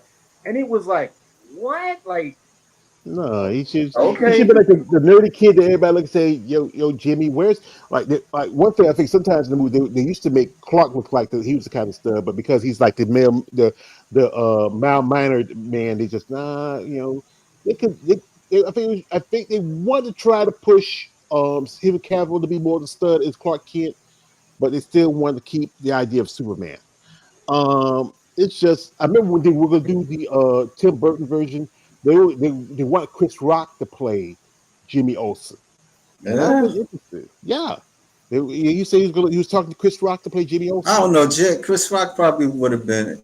But then it's like the race swap and all that stuff. But I don't know. but Maybe he's a it minor could have character. worked. I don't think people would Yeah, care if he Yeah, got because killed. yeah, Yeah, it's easy to do with a minor character. You remember when in the Snyderverse they had Florence Fishburne as Perry White. they actually had Jimmy Olsen Black tell you the truth on his Supergirl series. Yeah, but and also but in the animated series too. But I was saying with the whole earlier in the show, we talked about the whole race swap stuff. Like nobody complained about Nick Fury being race swapped, and he's not a minor Yeah, character. And he because they did well with it. Like Sam Jackson did a great job, and the way they were Michael. casting him early on was good, so no one Yeah, cared. Yeah, yeah. Michael, the Knight Rider dude, Michael, I forgot David his name. Hasselhoff. David Hasselhoff. David Hasselhoff. He was Nick Fury. He played Nick Fury in one of the '90 movies. Yeah, but it didn't do well. Like they had like a few Marvel movies back in the '90s. They had the Captain America movie. They had the Fantastic Four, but I don't think it was out there like that. And they had David Hasselhoff as Nick Fury, but they of course they didn't do well. And So they were remember this, struggling at the time. and this version Nick Fury's best on the Ultimate Comics. That was the it's, the comic he Yeah, started that's with when at he the time. came out. Yeah, that's what created the idea of Nick Fury. And they said, he looked like Sam Jackson, so they had to like when they had what's the face who played Mr. Terrific in the Mr. Fantastic in the Doctor Strange second movie. But then you get Pedro Pascal. Pedro Pascal. Yeah. Yeah, I just They what's complain Yeah. about sad. him being in everything now. Yeah, I just don't see him. They could have stick with Straczynski. He looks more like Reed Yeah, he Richards. does. He does. Pedro Pascal would probably make a better Doctor Doom than than Robert Downey Jr. I could see him playing I Doctor wouldn't Doom. want Pedro Pascal being Doctor Doom. I don't want Well, Robert Downey Jr. being him either. It's so yeah. weird what they're doing with these comics. Yeah, it is And that's why weird. I'm It like, I'm is weird. almost tired of these comic They movies. could, Like, they could, go ahead. I mean, just you want to bring back Tony Stark, bring back Tony Stark. That's what you want to do. Come on, when they made that announcement, I said, "What? You mean you couldn't find another like a good British actor? Who can they wanted Viggo Mortensen. They were talking about not Viggo. It was not Viggo. I know who you're What's talking that? about, and that guy would be a great. Magnus. I Yeah, think that would be a great Doctor Doom. because he played Hannibal Lecter that series. He would have been a better Doctor Doom. He has that his I think he's German or something. I forget. He has that accent. He was in that. He was in the Titans movie. He just that accent works. I like Robert Downey Jr., but it's just this is not his character. He's Tony Stark. He's always gonna be Tony Stark. I don't know what they were thinking. I don't know what he should have said no. He should have said no. I know you want to come back. You could have come back an alternate universe of Tony Stark. We could have accepted that. But Have you no. guys seen? Have you guys seen Ironheart? Just throwing it No, out I've there. heard a lot of stuff. Here's what's getting scary to me because the stuff that I've seen, like the clips that they've shown of it, it doesn't look that good, and it looks like she's Yeah. bad. It I, looks I, like a villain almost. I don't watch streaming. I don't watch any streaming. But bro, what I'm getting nervous about is like there's a lot of people, like say black people or just people who want to feel like they're supporting minority characters. They're giving the show a pass, and then of course like a lot of the white film critiques, and then there's a lot of black ones too who've been critical of this show, and I don't know who to trust. But from what I've seen of the clips, it does look bad, and it looks like she's not even really a hero. Yet people are trying to defend her because they think that everyone who's attacking her is racist. But then I'm like, bro, like I didn't like her in that Black Panther. I gotta see Wakanda Forever. I'm gonna check it out just to check it out. It's a waste of time. It's a waste of time. It's nowhere near as good as the first Black Panther, and the first Black Panther was just good. It wasn't. It was good because of Killmonger, in my opinion. He made that movie. They made Black Panther a little bitch in his own movie, in my opinion. Yeah, I could agree. I could agree with that. That's why they brought back. That's why I brought back Michael B. Jordan in that scene because they know how popular his character was. Because he made that movie, bro. He made that movie. Civil War Black Panther was way more badass than than what they did to him in his own movie. And that's true. Hollywood put that's true. agendas in there. I could tell with that movie they were pushing all the women up, make him like almost like he needs everyone else in order to even function properly in this world. And then he's getting upstaged every. They gave him the It's a Superman. feminism. It's a Yeah, it feminist. was a lot of, That's what and it. that's why I don't trust. That's He- why I don't trust Ryan Coogler. I do not trust Coogler with his stuff. I gave Sinners a pass, but I think because he's also the one that produced this Ironheart movie, Yeah. and from what I've heard, that they're giving her some girl boss type of moments, or like she's supposed to be smarter what than everyone, which I guess that's part of her character. But what one thing was that I remember years ago, John Secretary wanted to do a Nick Cage, no, I'm sorry, a Luke Cage movie, but it never happened. If he was alive, I think he would have made, if he could able to do it now, especially with the actor he has now. You meant that Black Panther? Because I No, no, no, no, remember. no, not Black Panther. I'm talking about Luke Cage.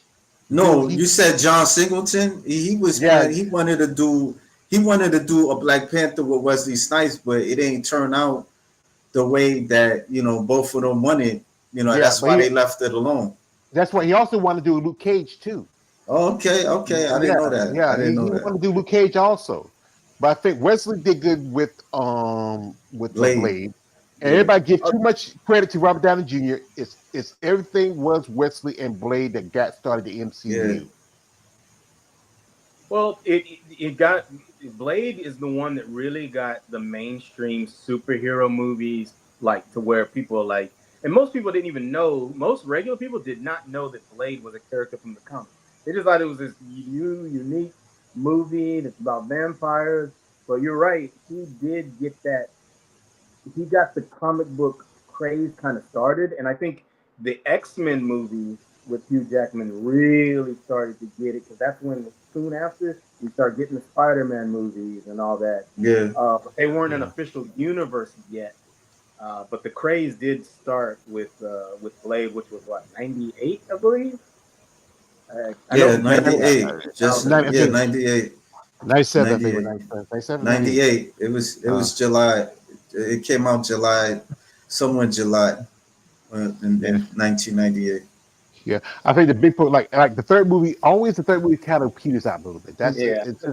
It's just a tradition. And Yeah. anytime, it's rarely ever a third movie that does the second movie, other than I think Return of Jedi was maybe the only third movie where it was good, if not better than the first movie. I'm glad that you brought that up because I like Return of the Jedi, and actually, Yeah, Yeah.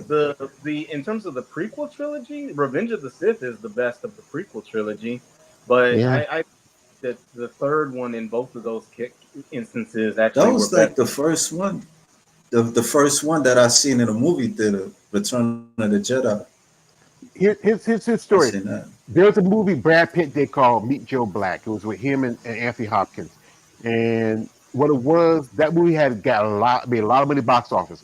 Only reason why it made money in the box office because they had put the prequel trailers for Star Wars um, in the for the opening credits, and people would go see the prequel.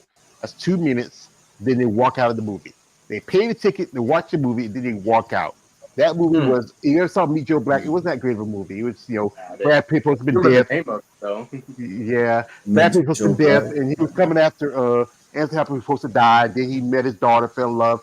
Then then he switches with Anthony Hopkins, and he becomes takes his place, something like that. It wasn't that great movie, but the reason why that movie did so well because they put the prequel for Star Wars, um, in the when you go to the movie theaters, they say what's coming to the theaters, and that was there because it was same. I think it was with 20th Century Fox. People went to see the just one see the movie trailer.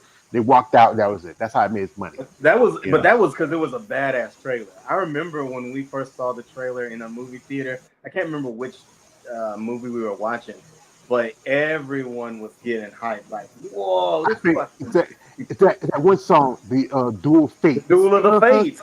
Duel of the Fates. It's That Duel of the was Fates. You see you saw Darth Maul, like the hint of the dual bladed lightsaber, like the flipping and swinging. scenery, Yeah, that all of was that. dope. Bro, that trailer got people fucking mad hype. And I remember when the prequels first came out, when episode one first came out. See, it's so funny how there's revisionist history because people started bashing on them afterwards. But initially, when it first came out, people fucking loved the movie. Yes, there were people who criticized because my parents are, of course, the older generation, so there were certain things of the prequels that they disliked, but they still rewatched them just like they still rewatched the original trilogy. So it's funny how I remember in the it was actually late 2000s and early teens when this prequel hate became online very popular, Mm. and it's certain big YouTubers who started to make it really popular. Because me personally, I like the original six films. I mean, the original trilogy and the prequel trilogy. I like George Yeah. Lucas Star Wars. But then I I like think people hated. I think people hated the last the last the last three because it was just found out that Ray was the granddaughter I hated of the Disney emperor. That was people was hoping she'd be Disney. the daughter of Obi-Wan Kenobi, but Obi-Wan Kenobi didn't mess with anybody. Then you kill off Han Solo, you kill off Luke. That's the fucked up part about it. I mean, you could have had it's an alternate version where you see Luke, actually getting up and waking up and realizing he has to come back and help fight. They could have done that. We rather had Luke stay around, but because the Skywalkers, even though they did kill, I think what's the face? He is a Skywalker by being that his mother is Leia. The only person Tell that you the actually, truth. No, only I person that would. actually, Go ahead. He's talking about yeah, Kylo Ren. yeah, Calloway. And the only person that actually who was part of the series who died in real life was Carrie Fisher.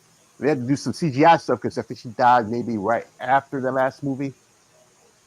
The They whole they Disney trilogy was pathetic, man. They didn't go in with a plan. They just wanted to basically copy the original movie as best as they could to get people hyped about the new trilogy, but they didn't plan it out. They didn't have a vision. And then when they did start reintroducing the old characters, they wanted to deconstruct them. They wanted to be like, oh, they're all failures, basically. Like yeah. everything that they had done was failures. Yeah, Outside the movie, like they have novels where Prince Leia, she has like twins, and they're like one of them are Jedi's and stuff. They're Jedi twins and stuff. So they could have put that in a movie. It could have yeah, been interesting, yeah. but But they they didn't. do Because rap in the about comic, that stuff. yeah, because they could have done like that because you do follow the books, the canon. She does have twins because her mother, Yeah, she's a twin. Her and Luke are twins. Also, Luke even got married because he had a wife, and some say he even had children Mary because Jade. yeah, but they just didn't want to go that way. They wanted to get the idea because he wanted to change the idea of what of the Jedi. Don't be as like do what his father did, have a family and start like that. It's some said they wanted like an alternate idea where you can have a story where if you could do it, where you have like an older like Christopher Plummer playing not Christopher Plummer, I think yeah, Christopher Plummer playing an older if they could do it like that version, Christopher Plummer playing an older Anakin Skywalker. You see he's raising teenage kids. He's as Luke and Leia are becoming Jedi's, but and they know about him being married to um Audrey Hepburn would have been a great Padme, if they did it let like that, me if they did a, let me you read know, this guy. Let me Wang Shao Zhou. To me, I really suspect that James Gunn is a undercover spy sent by Marvel, That and actually may be true. That may be that true. girl taking self photo, which leaks the secrets of Luther plot. How dumb could it be? The smartest man on earth, and then Wang Shao Zhou. The X-Men movies are great. That time, I don't even know what superheroes are. In my opinion, to tell whether a movie is good or not, ask someone who is not a fan. yeah, that thing is Well, like superhero movies are hits and miss sometimes. Like when the X-Men movie, people talk about how Hugh Jackman played Wolverine. Wolverine's like 5'4", but he's Wolverine. Let's talk about maybe when they do a new Wolverine, they want to get like Dan Radcliffe, but I don't know. Harry Potter. Harry Potter with adamantium claws. but you know that's what he he um he touched on a good point, and then I got distracted even too with the whole Star Wars stuff. But at this point now, like we're all fans of this stuff, but I'm actually kind of tired of being a fan of these properties just because they're they've shown us that they don't really care. The people who are in charge don't care to keep the integrity of the stories. They're doing stuff where they're kind of butchering the heroes and reconstructing them and doing all this stuff. And some of it seems deliberate. Like that's why it was funny when he said that Marvel sent James Gunn over there to sabotage them, because it's like I almost feel like James Gunn may end up sabotaging this whole DCU if he continues to make it the way that is. And I'm just not interested. I'm not interested in being a fan who is tricked into going to see these movies over and over. And I've skipped out actually on a lot of superhero movies over the last since Endgame, because in the shows and all that, I'm not interested. And like say Disney Star Wars, I'm not interested in any of that stuff no more, because now I know some of it is they're purposely putting people in there to piss off old fans and to rewrite stuff, like where they're trying to make the Jedi the villains, and they're doing. It's like I don't want to stick around to see you all shit on all these stories like that. You don't want to make new ones, because there are good new ones coming out. For instance, K-pop Super or Demon Hunters. It's on Netflix. It just got released last month. I watched it because I heard word of mouth that it's really good. It's actually a really good movie. It has flaws, but it's way better than any of these other movies that we've listed. It has a lot more emotion, a lot more heart, better writing. It's 3D animated, but it has great action scenes. And it's like, man, I want to see more movies like this. Just more good movies. I don't care if they're under the DC or Marvel or Star Wars. It doesn't have to be a part of a big brand anymore. I saw another really good movie in theaters a few months ago. Nobody was talking about it. It's called Dangerous Animals.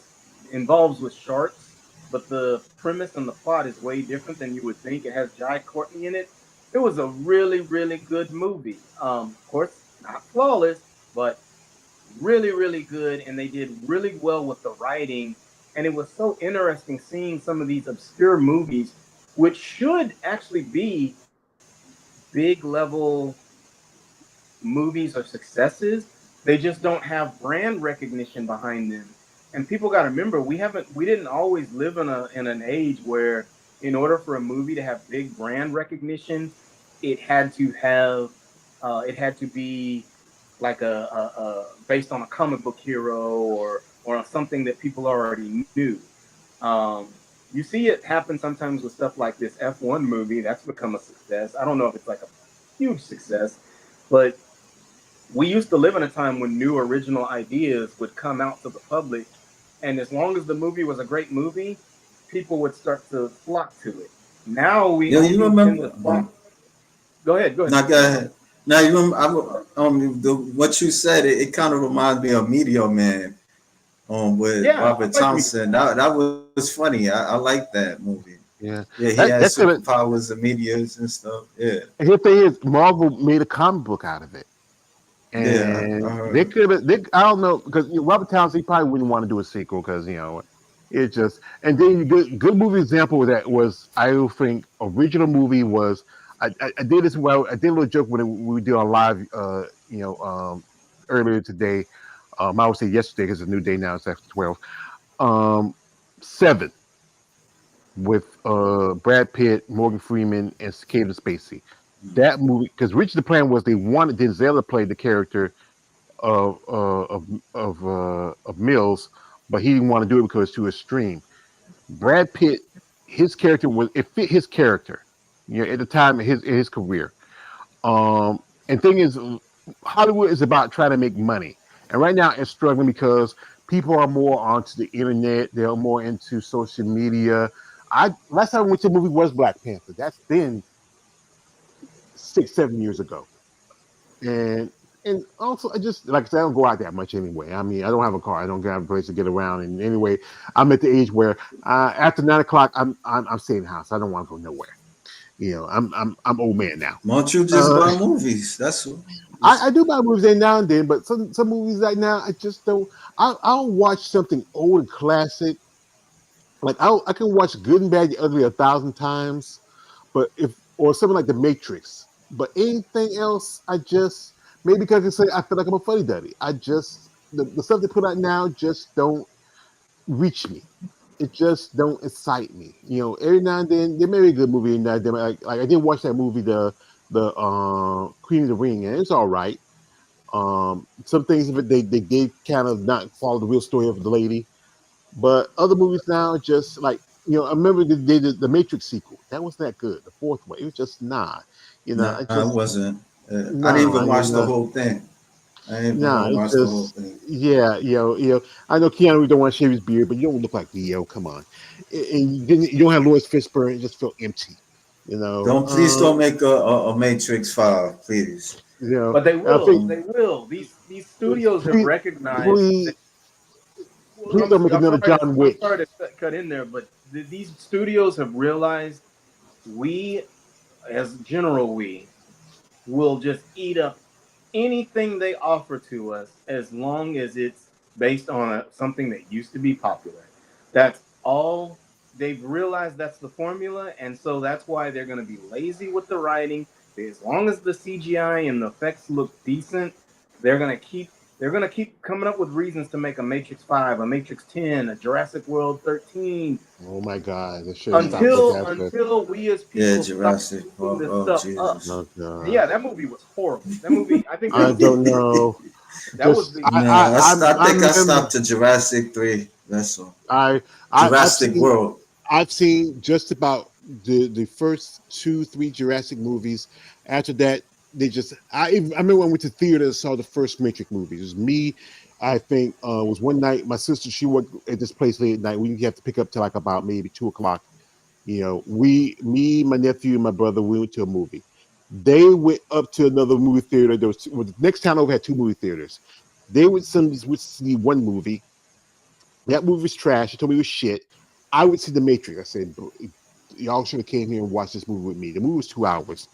Great.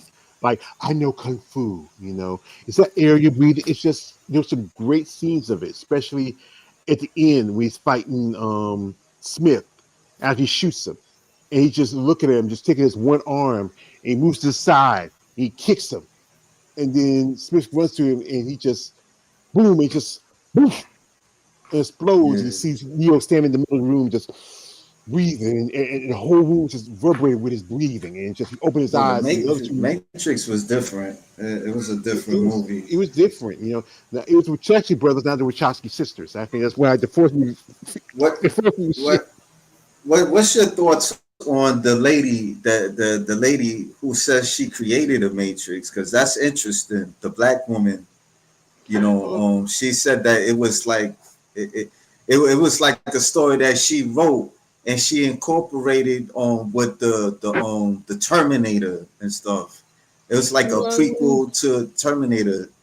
I heard about it. That I don't think much of it. I've seen the thing a couple of times. I didn't think much of it. I yeah. didn't think much of it. That's the thing is, I've seen her interviews at times. I mean, she's like a real spiritual lady. She said her background was like I think one of her grandmoms. She was a shaman and stuff like that. And yeah, I but ain't think she much of it. visualized that like she visualized the future where with how she came up with so she say she came up with the Terminator. It was that because in them days, they just made movies, sci-fi movies with robots, and they did looked at like the Tin Man, and then she was being creative, and she talked about like robots with human flesh and all that type of crazy stuff, and yeah. I think they said they wanted to make the Matrix and possibly the Terminators kind of cross, be the same universe in a way. You know, Yeah. I don't know how they're gonna figure that out. I think, but the thing with these movies now, it's just nothing really good anymore. I mean, I haven't watched Sinners. I don't think I'll be interested in it. I'm not No. into, I mean, I it's don't do like horrors. the To I don't do Dust to horrors like Dawn. that. It's a little bit To Dust to Dawn. Yeah, that was a pretty good movie. I remember when I saw it. Yeah. This question is: who would, if you could had somebody to take over other than James Gunn? I'm gonna give you three names. As I said earlier, Steven Spielberg is one. Maybe Robert Rodriguez or Quentin Tarantino. I don't know who Robert Rodriguez is. You gotta refresh my He's memory. he's the guy who did Dusk to Dawn, and also Okay. he did also What's your what's his name? That played on Cheech and Chong, the dude that was in the Cheech and Chong movies. you mean you mean Teacher Barone. You talk about Turpin Darius. You talk about Desperado. Yeah, he did the whole. He did the first movie Eri Mariachi, and then he did Dusk to Dawn. Then the next Dusk to Dawn, Eri Mariachi, and Desperado, and also he did that last Desperado sequel where I'm they not killed him off. sure. Yeah, that's Robert Quentin Like if Tarantino. Quentin Tarantino, if he made a superhero movie, a Superman movie, I don't know how that turned out.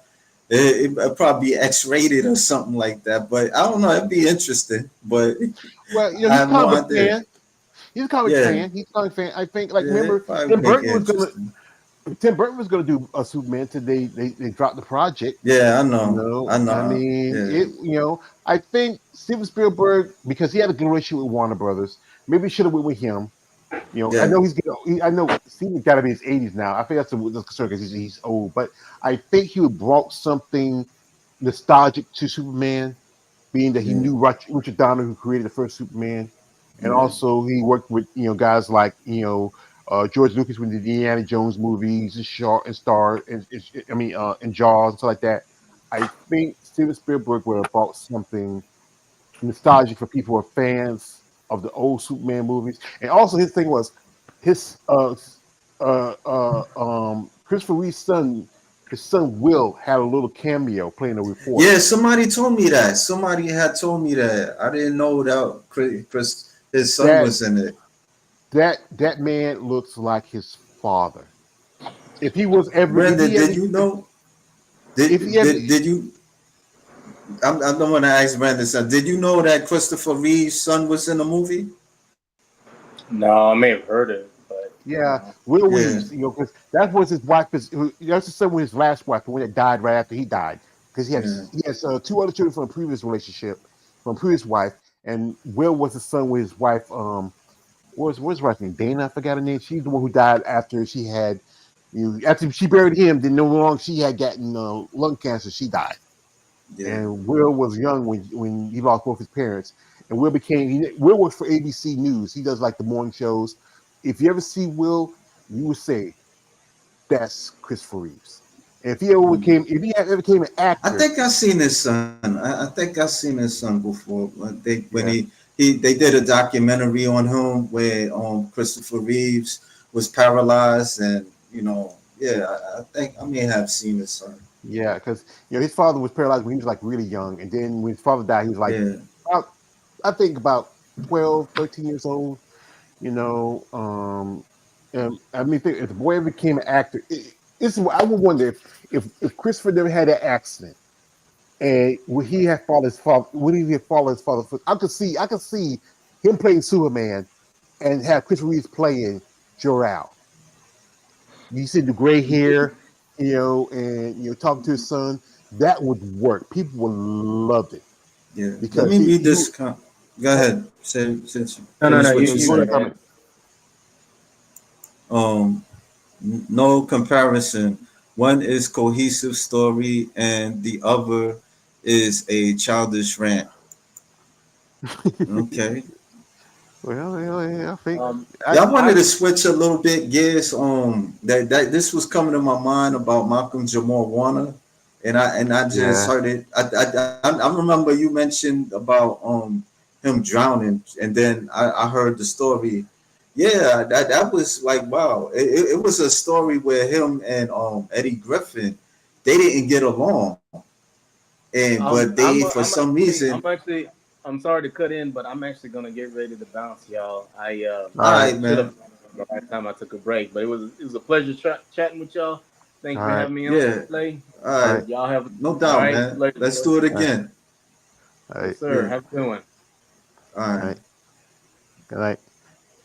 Yeah, so yeah, like he what happened? Yeah, they didn't get along, but they just found a way to make it work. That TV show at Malcolm and Eddie. Professional.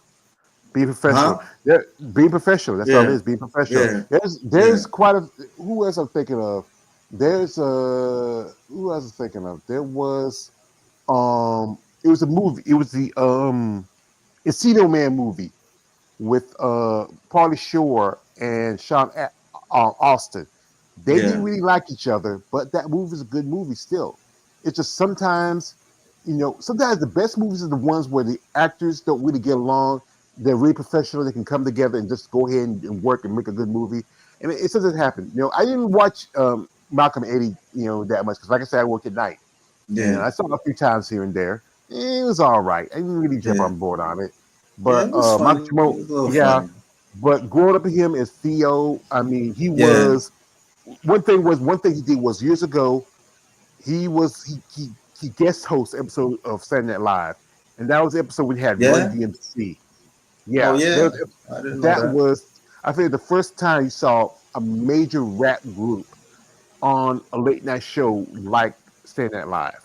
And, Mm. now you see rap performance on Saturday Night Live now in the last 40, 50 years. And he also directed, like Eddie Heartbreak. He did a couple other stuff, because even after he was still doing the Cosby Show, he was doing stuff aside because he learned from Bill Cosby. To me, hearing him die is like when was that long ago, like almost 20 years ago, when Bill Cosby Show Innocent was murdered by that guy. It feels like Yeah. Bill Cosby lost another son, and this is even though I don't know if they still talk to each other much because the situation we had with Bill Cosby. It's just feel like you just we lost another Cosby kid. Yeah, man. I mean, I was surprised. I'm like, oh no, somebody else again? Because the last person that passed away was what's her name? She was on MTV. What's her this lady's name? Ananda, Anada Ananda, Lewis. Yeah, yeah, Anada Lewis. Yeah, that was that fucked last me year. up a That was little last bit. month. That was last month. I think Yeah, it was last month. That was yeah, last month. that fucked me up. So There when was more I'm people seeing that this, there's what more you people. said? There's more people died between that then, but it was just these are the ones that really because these are people. Remember, now used to be on a show. She used to be You on grew up. BT. Yeah, Yeah, right. we remember she used to be on Teen Summit. Then she went to Yeah, MTV. yeah, It's one thing. It's like we watch some of these people that you've seen on television day in, day out, and you see their careers, and like Malcolm is the Cosby Show. He did Malcolm Eddie, a couple of TV shows. Now I think now he's with his true love. That's Michelle Williams. Justine Myra from Family Matters. I think he's with her. yeah, He loved that girl. He wanted to marry that girl, but she was a beautiful lady. I mean, just if she had, I mean, I think they probably, if she didn't get sick and die, I think they probably would have got married. Maybe she'd be living today. It's yeah, just sad. I mean, I was maybe one thing was this was gonna hurt. Like if they do like a Cosby Show come together thing, especially if Bill Cosby, because Bill Cosby's an old man. He's if he's still around by then, it's just gonna be kind of like just thinking about Malcolm and it's yeah, like it lost other characters before, like the both of Cliff's parents and Claire's mm, Claire's parents actors to play them and a couple actors yeah, here and there, but to lose such a major character like Theo. I remember watching that first episode where he said, when he was talking, he said, I just want to be regular person. Theo, you were just saying, I brought you, you say, I brought you in this world, I take you out. That I was didn't really great. watch the Cosby's like that, but I watched. There's some episodes I watched. It I, was all I right. if I wasn't working Thursday nights, let's see, television was on from 80, so 84 to I, 92. 92. I did miss some episodes because sometimes it's depending on. Yeah. It used to be. Sometimes me and another guy would trade up on during the week because I might work a Thursday, be off a Thursday, and still watch it till like even because I graduated high school in '93, and I'm still working my job at the gas Yeah. station at night when I was You finished high school before me. yeah, because I was working a job at the gas station in '91, and it's 91 or 91 or 90. I think it was 90, and and it was just the great something. I remember one lady, she said she never liked the show. I said, well, why do you like it? Because it just not. The thing was because it wasn't what people thought was. Here you have this man who's a doctor, his wife's a lawyer. They got 5 kids, and and they're black. You think everybody's thinking about good times. Yeah. Yeah, That's that's what you what think it about. was basically. Yeah, Yeah. but it was just really where you saw black excellence. You had a Yeah. beautiful wife, intelligent, loved Felicia Rashad. She was, even when she has an episode where she got mad. The time when Vanessa went over to Yeah, Jersey yeah, I and seen that one. Yeah, I seen that yeah, one. See, Vanessa was crying and stuff. and that episode where especially how they love the kids, and when it was just a great show. I mean, and he was part of that show. It's just we grew up with it, we watched it. It's just to hear Yeah. that he's gone. He has a daughter now. His little girl is not going to have a father around. I mean, I tell you, I know you gotta be careful you swim in those oceans, especially Yeah. you can even drown your own pool. It was just it He was went what to could happen. where he went to the Bahamas or something like that. Costa Rica. Costa Rica, Not yeah. really so much the Bahamas, but yeah, it's kind Yeah. of Bahamas adjacent. But Yeah. it's just to lose. It's just, I mean, I look at it like this. He's probably moved on. I mean, it may not be the end of him. yeah, His physical body's gone, and that's it. So yeah. It's kind of. I know a lot of people. Like people like Lisa Bonet, Felicia Rashad, uh, Tempest Blitzo. Keisha Knight Pulliam, Bill Cosby, all the people that worked with him, Eddie Griffin. He did some other TV shows. People, I mean, I know, I mean, he was the episode of The Fresh Prince. That was maybe a couple years after Cosby Show went off. I mean, yeah, it's just it's like losing a family member. You think about it somewhat. yeah. Well, he'd be missed, man. Well, I'm gonna Yeah. wrap this up though, man. But I really appreciate you hopping on and Well, I spitting appreciate it. you coming on my thing. We had a good time. Enjoyed. It was great to Yeah, it was see cool. It was Wendy. cool. I mean, I was hoping to have some more people on there, but Did you I interview appreciate. her before? Well, actually, it was a couple years ago. One time when me and Keith first started doing our live together, she and her and it was her, Marianne, Michelle Facetta, and Wendy. We were talking about discussion about breast implants, and with her Oh, because okay. with her because with her story was she lost her breast because she had cancer. And Oh, she, okay. yeah, Yeah. yeah. 'Cause you guys check her interview with David. She had an interview with David, and Yeah, I was like, I seen it. I see, but I didn't watch the interview. But I'm gonna check it out. I'll check it out. yeah, yeah. Because when I posted what I was going to do, she saw it. She reached out to me and said, "I want to talk because she's a cancer survivor." And I said, "Okay, you can come Yeah, on." that's good. Because That's and good. I think you're the one who interested in Michelle. She wanted to come on. It was me, Keith, Yeah, Michelle, Marianne, and Wendy. We talked about how it is with women, especially female bodybuilders with breast implants, dealing with it, and also the reasons why they get it. And she got it because she lost her nipples. So yeah. if you ever That's see some of her, if you look at her social media, she has tattoos on her chest. She want to get yeah, the tattoo nipples. She just got tattoos, and she talks about. And also, she posts stuff how people harass her, and and that's she wanted to do the one on Sunday, but she had something going on that day, and she couldn't do yeah. it. But I mean, she's an attractive woman. I mean, of yeah, course, she's dudes not. is gonna harass her. So Yeah, yeah.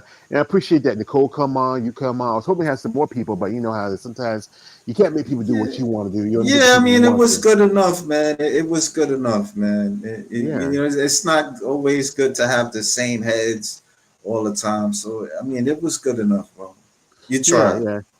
Yeah, like I said, that's all I can do is try. Yeah, One lady, she wanted to come on the live yesterday, but she just did. She's just Chicago Pro that day before, and she was like at the airport, and just she couldn't pop in. I was seeing her in the thing, and she couldn't pop into the studio, right? So, I told her if yeah, you ever want to try again, let me know. And I appreciate when Randy came in, and when I saw you got an interview with her coming up, and I sent her yeah. the link. I sent uh um Wendy the link to Randy because she's a cancer survivor herself too. So those two Okay, would get along. I think they might get something together.